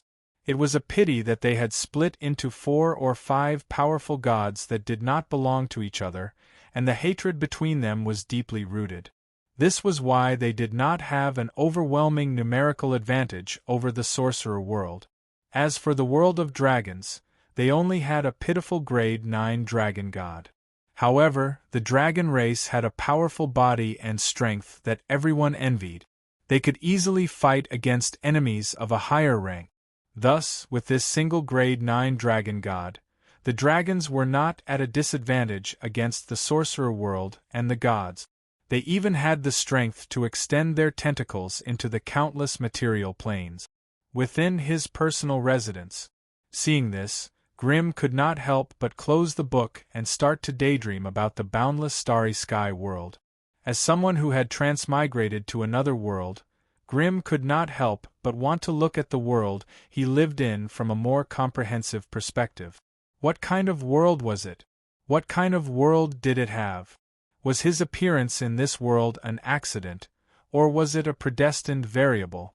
If his appearance was a deliberate arrangement, then what was the mission that he was carrying on his back? In the residence next door, Alice was holding a grand banquet. Grimm didn't even need to extend his mental power to know what was happening there through his subtle mental connection. Grimm did not have any objections to Alice's crazy way of hunting and celebrating. In fact, he even sympathized with her. The battle of destiny was finally right in front of her. Even if she thought she was well prepared, the moment Alice stepped into the Tower of Destiny, her life was no longer under her control. The rise of the Destiny Witches was due to the unstoppable power of the plane's laws. At the end of the day, the Destiny Witches were just a carrier and spokesperson of the power of destiny. What it wanted was not the strongest one, nor the smartest one, but the one who was most compatible with it. Who was the one chosen by destiny? No one could answer this question. No matter how much Grimm did for Alice, there was no guarantee that she would be the one to survive in the end. Therefore, participating in the battle of destiny was truly a matter of life and death. Alice was only 23 years old. It was already good enough that she did not go crazy and do something even more outrageous when faced with an uncertain future at such a young age.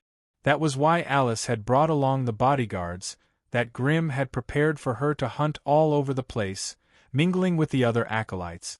Grimm did not complain at all, and even sympathized with her. If they failed in this battle of destiny, Grimm would lose 10 years of his life and an incalculable amount of resources, while Alice would lose her life. Therefore, Grimm did not intend to interfere with how Alice planned to spend her short 8 years. As long as she was intelligent, as long as she cared about her life, she would not be depressed. The opportunity had been given to her, and now it was up to her to grasp it. However, this matter depended more on destiny. Because of this, Grimm could only choose to stay in the Magus Tower and focus on exploring the deeper secrets of the multiverse. As for increasing his strength, Grim was about to give up hope.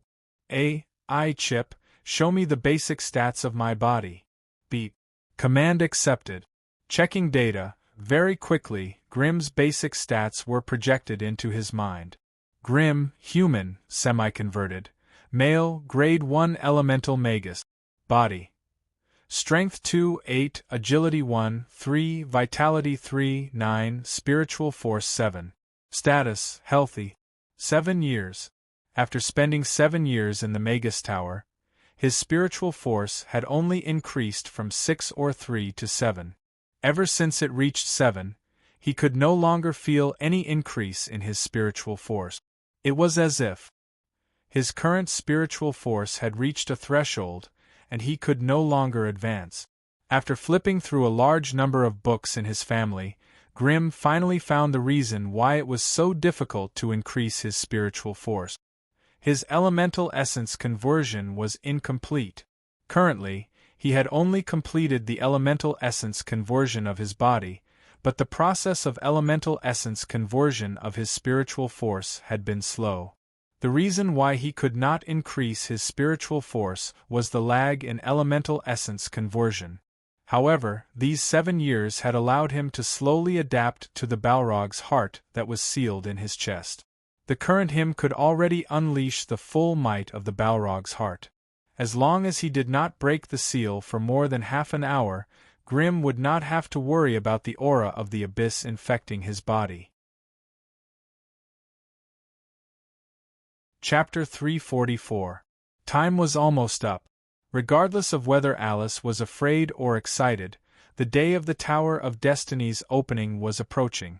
Considering that there was no direct airship from the scattered forest of towers to the north, the only way to pass through the tens of thousands of miles of Black Forest was to follow a large caravan that traveled between the two places all year round.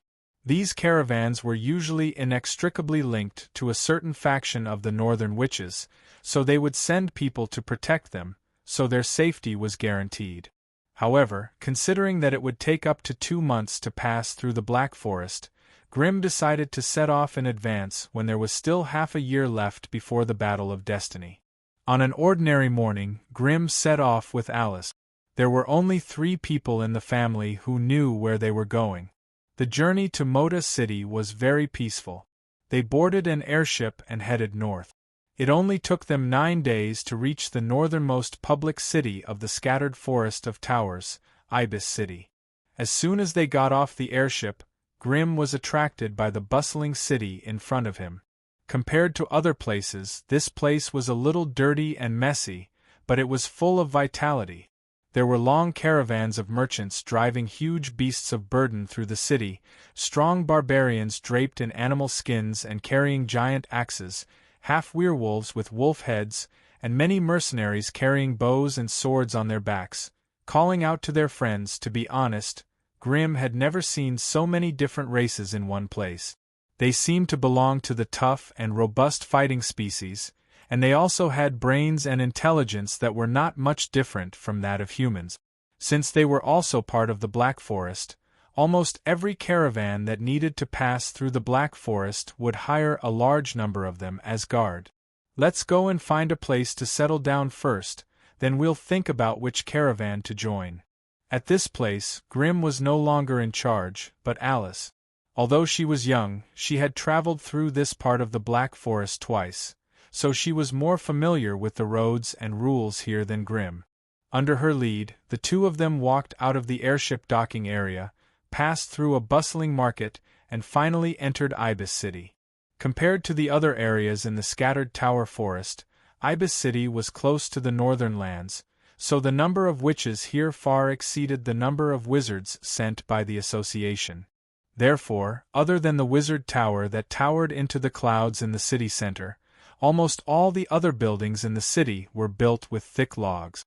From the outside, it gave off a rough and bold feeling unique to the Northlanders. Alice didn't bring Grim to visit the wizard tower here. Although this was something most traveling wizards would do, it could easily attract the attention of the witches. Especially at this critical moment, Any unfamiliar faces that wanted to enter or leave the northern lands would attract the special attention of those with ulterior motives. Originally, Grimm thought that Alice would bring him to the Moya family's base here. Who would have thought that Alice would bring him to a trading company called Dark Knight Rose, after going around in circles? The Dark Knight Rose was a subsidiary force of the Dark Witches. After skillfully haggling with the manager of the trading firm, Alice successfully reserved 2 spots in the team for 200 magical crystals per person. The identities she reported were that they were 2 ordinary magi who were traveling to the north in search of special resources. Since the goods of the caravan had not arrived yet, the departure date was set to 3 days later. Therefore, the 2 of them could only find an inn near the trading firm to stay. After the 2 of them left, the manager hesitated for a moment and gestured for one of his subordinates to take care of the shop while he hurried to the backyard. There, a large golden tent was set up on the grass in the backyard. Only apprentice witches wearing short apprentice robes could enter and exit the tent. After a series of announcements, the manager of the trading firm finally met the real person in charge of escorting the caravan, the Grade 2 Dark Witch Kola, inside the golden tent. The space inside the tent was not small, and the decorations inside were extremely luxurious. Under the feet of the tent was a soft carpet with complex patterns, and the surroundings were filled with embroidered golden curtains. Each of the curtains was exceptionally exquisite.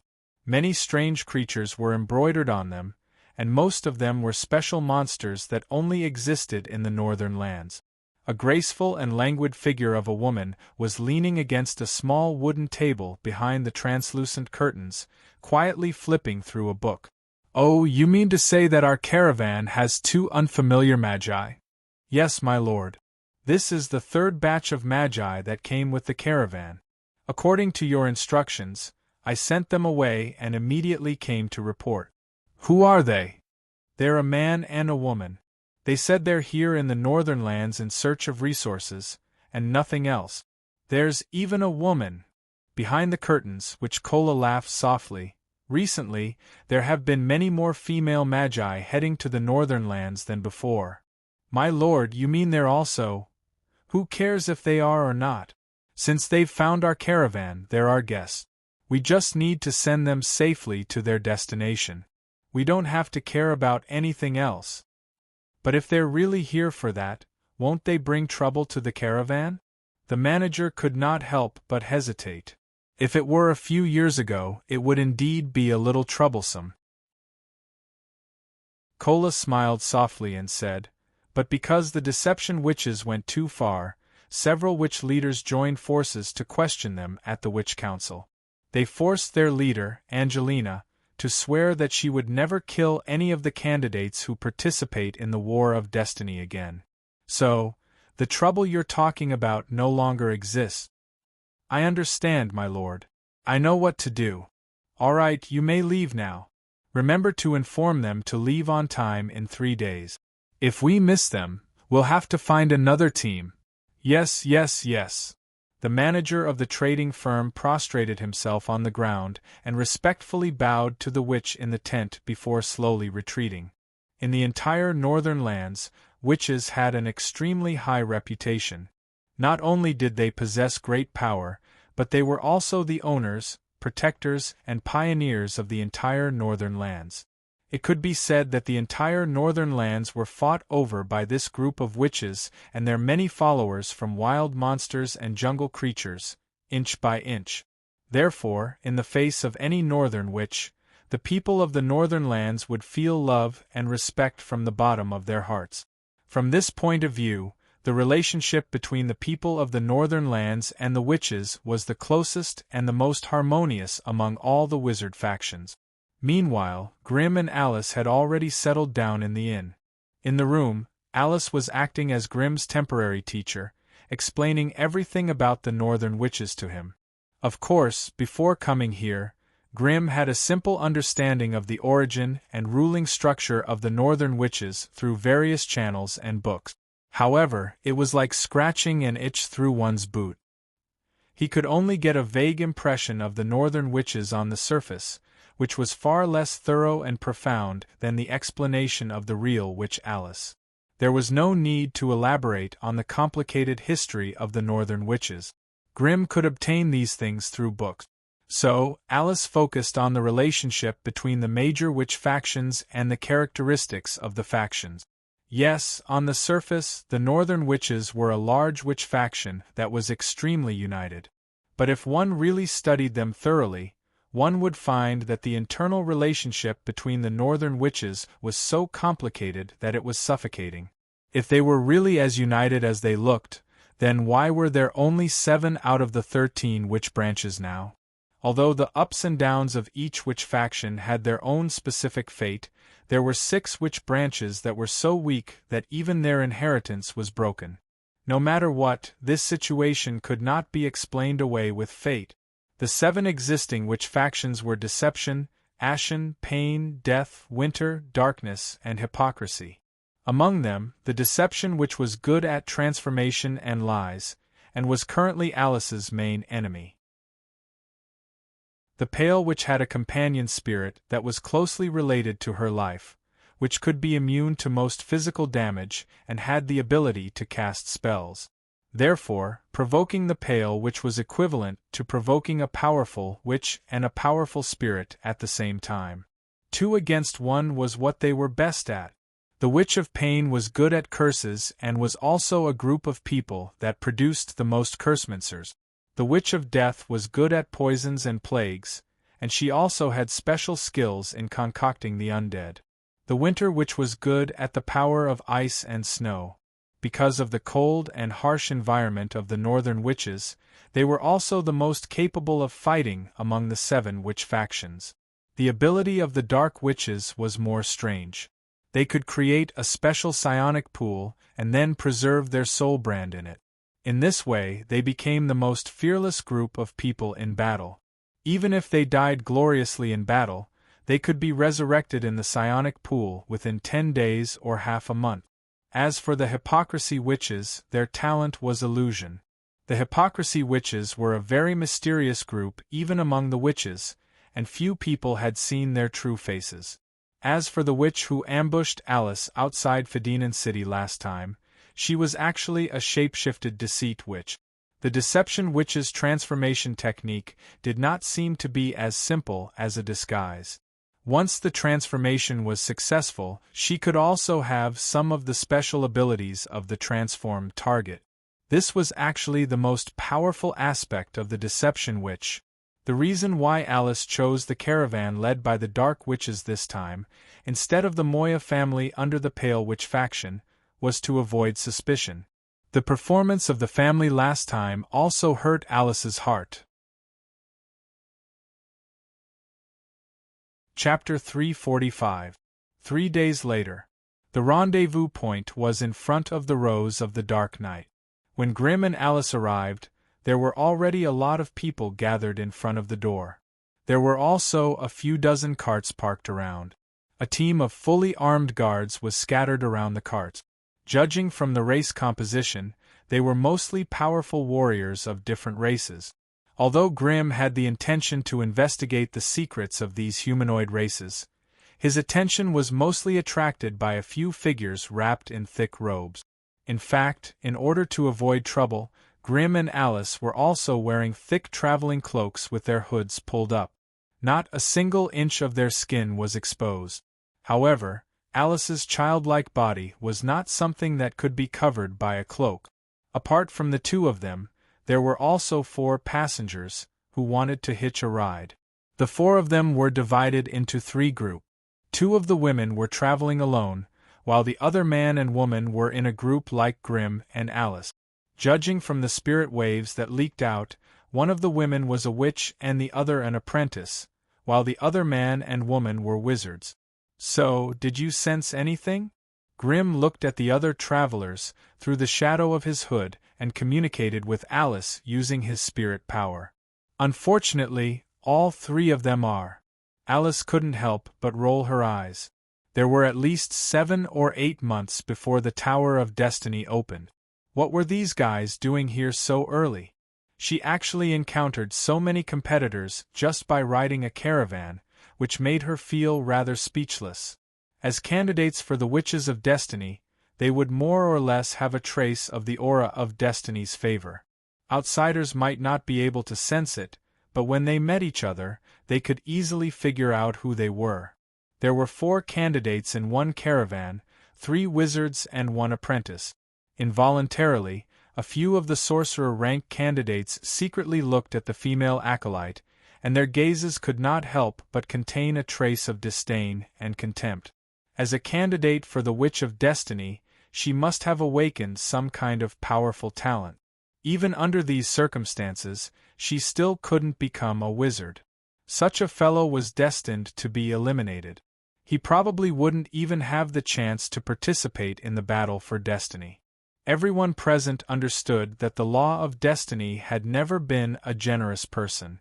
Since it had distributed such generous conditions to all parts of the sorcerer continent, then there would be a day when it would be taken back. Just like raising a poisonous insect, he would give every awakened who met the requirements a shot in the arm, allowing them to grow quickly and healthily. When the time was right, he would open the Tower of Fate and gather them inside. Then, with fate as the furnace and them as the fuel, he would reignite the legacy of the Destiny Witches. In this way, when new Destiny Witches were born, they could use their flesh and souls as nourishment to quickly overcome the period of weakness and become independent witch leaders. Therefore, the few of them were destined to fight to the death. It was impossible for them to coexist peacefully and become friends. While Grimm and Alice were silently scrutinizing the others, they were also secretly peeking at them. He was a powerful fire elemental sorcerer. This could be seen from the surging and agitated fire particles around his body. As for the other, the eyes of the 2 witch candidates showed a doubtful expression. First of all, she must have advanced to become a sorcerer. This could be confirmed by the energy overflowing from her body. However, why were her mental fluctuations so strange? One moment she was acting like a sorcerer, and the next moment she was acting like a normal person. Her mental fluctuations fluctuated endlessly, making it hard to understand. Quietly, the 2 witches began to secretly hold the crystal ball in their sleeves, as if they wanted to spy on Alice. In the next second, a slight rune explosion came from their bodies, and thick black smoke came out of their sleeve. 2 idiots! Alice sneered disdainfully, one hand grabbing Grimm's sleeve, the other gently playing with a silver badge. Just now, she had relied on this silver badge to stop those 2 of her kind from spying on her. The abnormality of the 2 witches naturally attracted the attention of the people around them. However, after glancing at the few fellows who were staring at them, the guards responsible for guarding the caravan shrugged and moved a few steps away. Obviously, they did not want to get involved in the fight between the witches. From beginning to end, the fight between Alice and the other 2 witches did not involve the female apprentice. She had been regarded as a harmless creature and was directly ignored. The female apprentice bit her lower lip, feeling the increasingly tense atmosphere in front of her and behind her, and her body began to tremble slightly. Although she knew that she had no chance of winning, the desire to live made her grit her teeth and embark on the journey. As long as she participated, there would be hope. With this simple thought in mind, she did not choose to withdraw even though she was extremely afraid. The turbulence between the witches had obviously affected the whole team, and some of the ordinary people in the team could not help but show a look of fear on their faces. However, at this moment, a fierce and terrifying mental fluctuation suddenly covered the whole area, forcibly suppressing all the restlessness and uneasiness. Everyone's heart skipped a beat, and they could not help but look at a group of women who had just walked out of the caravan. All of them were women in black robes, and there were 11 of them. Some were young, some were old, some were beautiful, and some were ugly. The woman in the lead even had a dazzling glow on her body. Grimm and the others could not help but look away to relieve the stinging pain in their eyes. However, the strange thing was that the ordinary people in the caravan did not seem to feel anything, and they were not affected at all. Since you have chosen us, the Dark Knight Rose, you better follow the rules. We will be responsible for escorting you safely to your destination." The woman stopped and said coldly, "If anyone tries to play any tricks on the way, humph." Grim and the others' hearts skipped a beat, and they all bowed to show respect. This was the courtesy that low-grade witches had to show to high-grade witches. Otherwise, high-grade witches had the right to punish those who were rude. After a slight punishment, the Grade 2 witch silently boarded a luxuriously decorated carriage, while the rest of the black-robed women boarded different carriages one after another. 1 Grade 2, 3 Grade 1, 7 apprentice witches. Although Grimm's vision was affected, with the help of the AI chip, he quickly figured out the number of witches in the caravan. With such numbers and strength, they could be compared to some of the smaller clans in the scattered pagoda forest region. However, here, they were only the basic equipment of a caravan escort.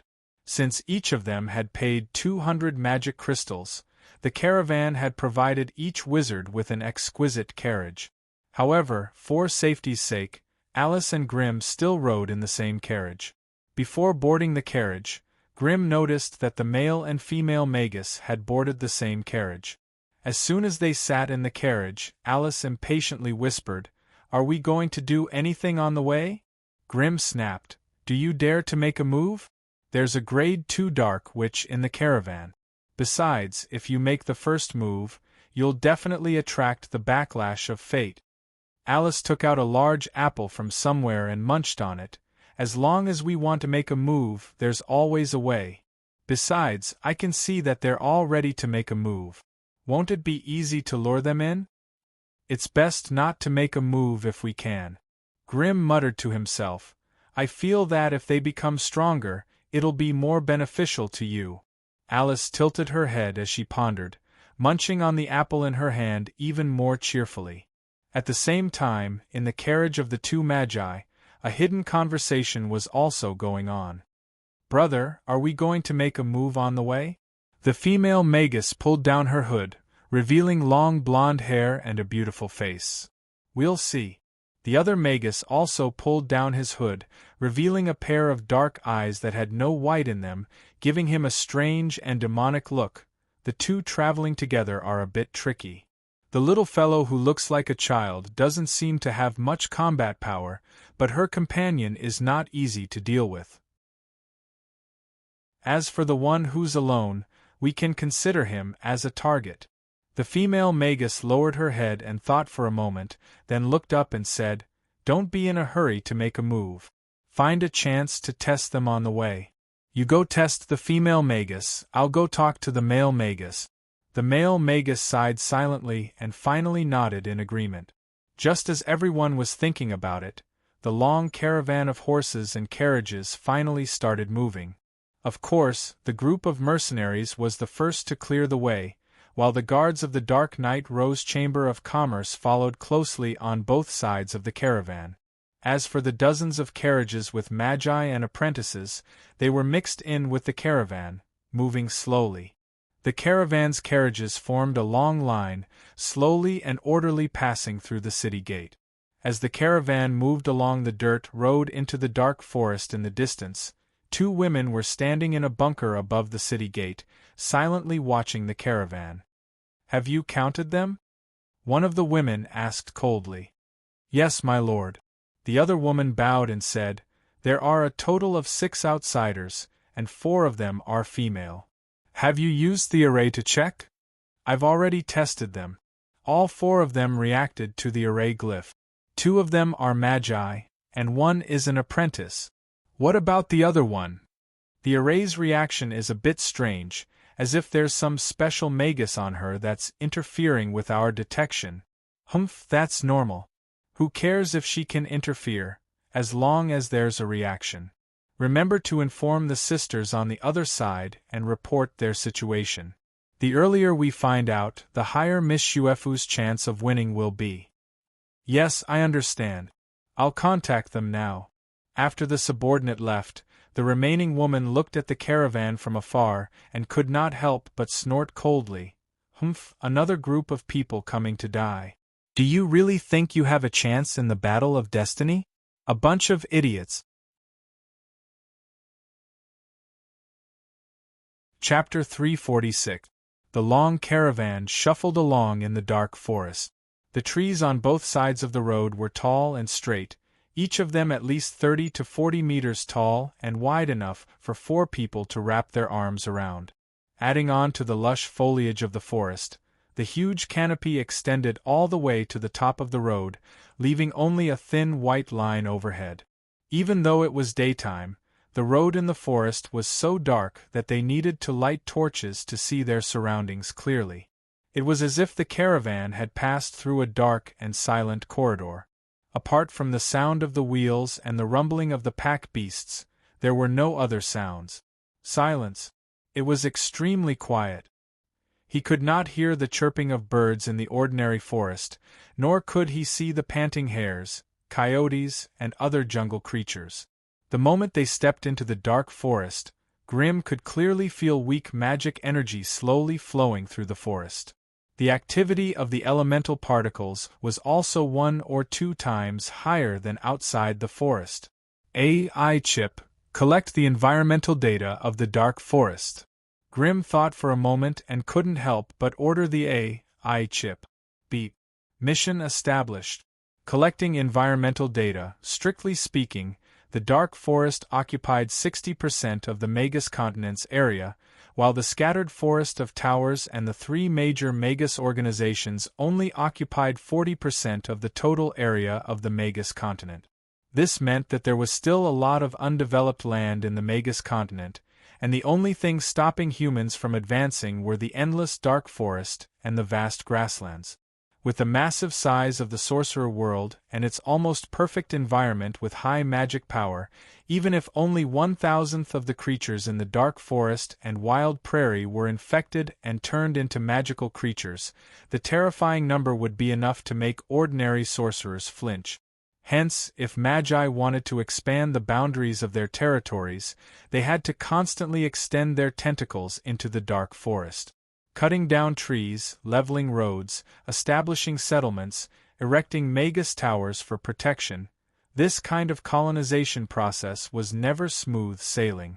Every step that humans took towards the dark forest would attract powerful forest creatures, terrifying magical beasts, mutated beasts, and corrupted creatures to retaliate. If it was only a sporadic invasion by magical beasts, it was still manageable. At most, it would only cause a small loss of people, buildings, and resources. However, if a large number of magical creatures were to counterattack, or if a powerful magical creature drove a beast tide, then the newly established settlement might fall. In the history of the Sorcerer Continent's colonization, there had been countless large-scale attacks by dark forest monsters. Every time it happened, it meant that tens of thousands of civilians who had just moved into the settlement became the sacrificial pawns of the conflict between the two sides. In the entire newly colonized area, perhaps only the Sorcerer Tower could barely survive. Everything else would be razed to the ground. That was why every step forward in the humans' living space would require such a complex pulling force multiple times in order to exhaust the patience and numbers of the forest monsters, forcing them to move their territory deeper into the forest. Therefore, in a huge territory that occupied an area of hundreds of miles, from the beginning of colonization to the stable settlement of ordinary people, it would usually take many iterations and dozens of years before it was possible. In the process, tens of thousands of people and double-digit sorcerer lives were common occurrences. That was why every sorcerer who led his followers and slaves to fight for a place to live in the dark forest was a true powerhouse that would be forever remembered by the younger generation. To ordinary people, the dark forest represented mystery, evil, power, and even death. But to sorcerers, it was the biggest treasure trove of resources. There were magic plants growing everywhere, a wide variety of forest creatures, metal mines with abundant resources, and mysterious and powerful magical creatures. Many rare resources that were extinct in the sorcerer world could be found in the depths of the dark forest. Therefore, apart from conquering planes, small groups of sorcerers would go deep into the dark forest to explore ancient ruins and hunt for magical creatures. This was the fastest and most convenient way for them to gather resources. The prerequisites for conquering planes were too harsh, and not all sorcerers could meet them. Hence, exploring the dark forest became the best choice for them to go out to train and gather resources. Grim lifted the curtains of the carriage and looked at the dark forest in the distance. Even with his eyesight, without using spells, it was difficult for him to see far. After all, the magical energy here was too active, and it was a huge interference to sorcerers' spiritual senses. Grim lifted the curtains a little higher, and on a tall tree not far away from the carriages, he saw an owl covered in black feathers. The owl was staring at the movements around the forest with its huge eyes, and occasionally made strange sounds at the carriages. "That's the owl that the apprentice witches keep." Alice moved closer to Grim and looked at them with a bored expression on her face. "They're just some harmless little animals that can be their eyes and ears.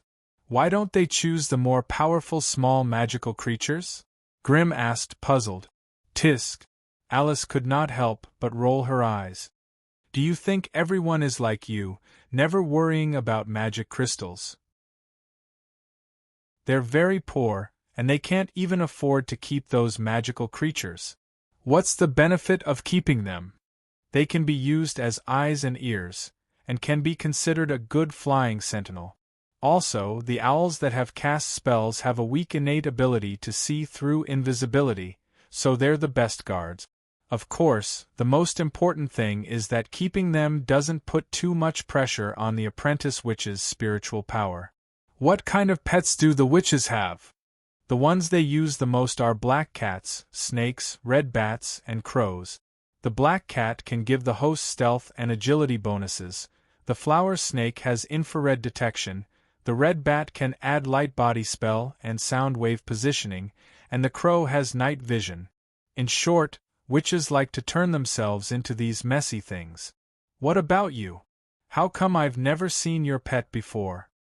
"Humph," Alice snorted. "I've always wanted to catch a hellhound, but I've never succeeded." "Hellhound?" Hearing this name, Grim's mind automatically thought of a strange abyssal creature that looked like a porcupine, with a body covered in black and red hard skin.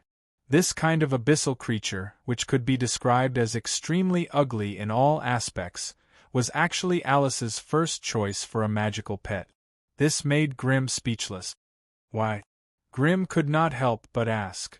There was once a witch who caught a hellhound as her magic pet, and from then on, she obtained the ability Spell Seal. Also, a hellhound can increase the host's spiritual power, so it's simply the best magic pet. Alice's eyes immediately lit up as she spoke frankly with assurance. "But don't you think hellhounds are ugly and ugly? And as far as I know, they all stink, and their bodies are filled with the unique stench of the abyssal creatures in the underworld. Is it really that stinky?" Alice's expression changed, and she carefully asked Grim. When she got an affirmative answer, she could not help but hold her small face and frown. "Then I'll skin it and smear it with perfume. That should be enough to cover its stench, right?" Grim took a deep breath, and could not help but worry about Alice's future magic pet. The caravan slowly moved forward in the Black Forest. When they were more than 30 miles away from Ibis City, they could already see the shadows of small animals in the dark forest along the way. However, with the foreign mercenaries driving them away, the forest beasts did not dare to approach the caravan. They only dared to roar a few times from afar, and then quietly sneak back into the depths of the forest. Although this road was not crowded with people, there were more than a dozen caravans shuttling back and forth, and almost all the dangerous monsters in the vicinity had been driven away. If the remaining ordinary beasts dared to approach the caravan, they would instead become food for the mercenaries. Along the way, the scouts, sent out by the apprentice witches, were simply the busiest group of people. They spread their wings and flew in the dense forest that was difficult for humans to pass through, avoiding the dangerous beasts and birds, and looking everywhere for the traces of rare plants. Once they found something, 2 or 3 apprentice witches would rush into the depths of the forest with a dozen mercenaries, and use the shortest time possible to pick up the rare plants they found. Without a doubt, this would bring them a considerable amount of income. Of course, there were times when there were fierce monsters near the rare plants, and this was the time when the witches in the caravan would go out and find them. Harvests like this along the way were not included in the caravan's account, but belonged to the witches' private trophies. After such a trip, the private harvest of each witch in the caravan would far exceed the rewards given by the caravan. This was why these women were so interested in this treasure-hunting game. However, it was impossible for the caravan to stop just to wait for them to search for treasures, so they could only use their magic pets to search a small area within 10 to 20 miles on both sides of the forest road. Even if they found something further away, they would not have enough time to harvest it. And in such an area, after years of repeated searching, almost all the valuable resources had been harvested. Therefore, the witches in the caravan simply gave up on this mentally exhausting game, and handed it over to the apprentice witches who came out to gain experience. For these poor apprentices who did not have the qualifications to enjoy the family's offerings, even if it was just some mosquito meat that the witches did not like, it was enough to fill their stomachs. Therefore, they became more and more happy. Thus, in this seemingly slow but actually extremely fast movement, the caravan arrived at the first campsite of their long journey. You're tuning in to the Phoenix Nights YouTube channel. Don't forget to subscribe and join us on this journey to catch the most captivating stories.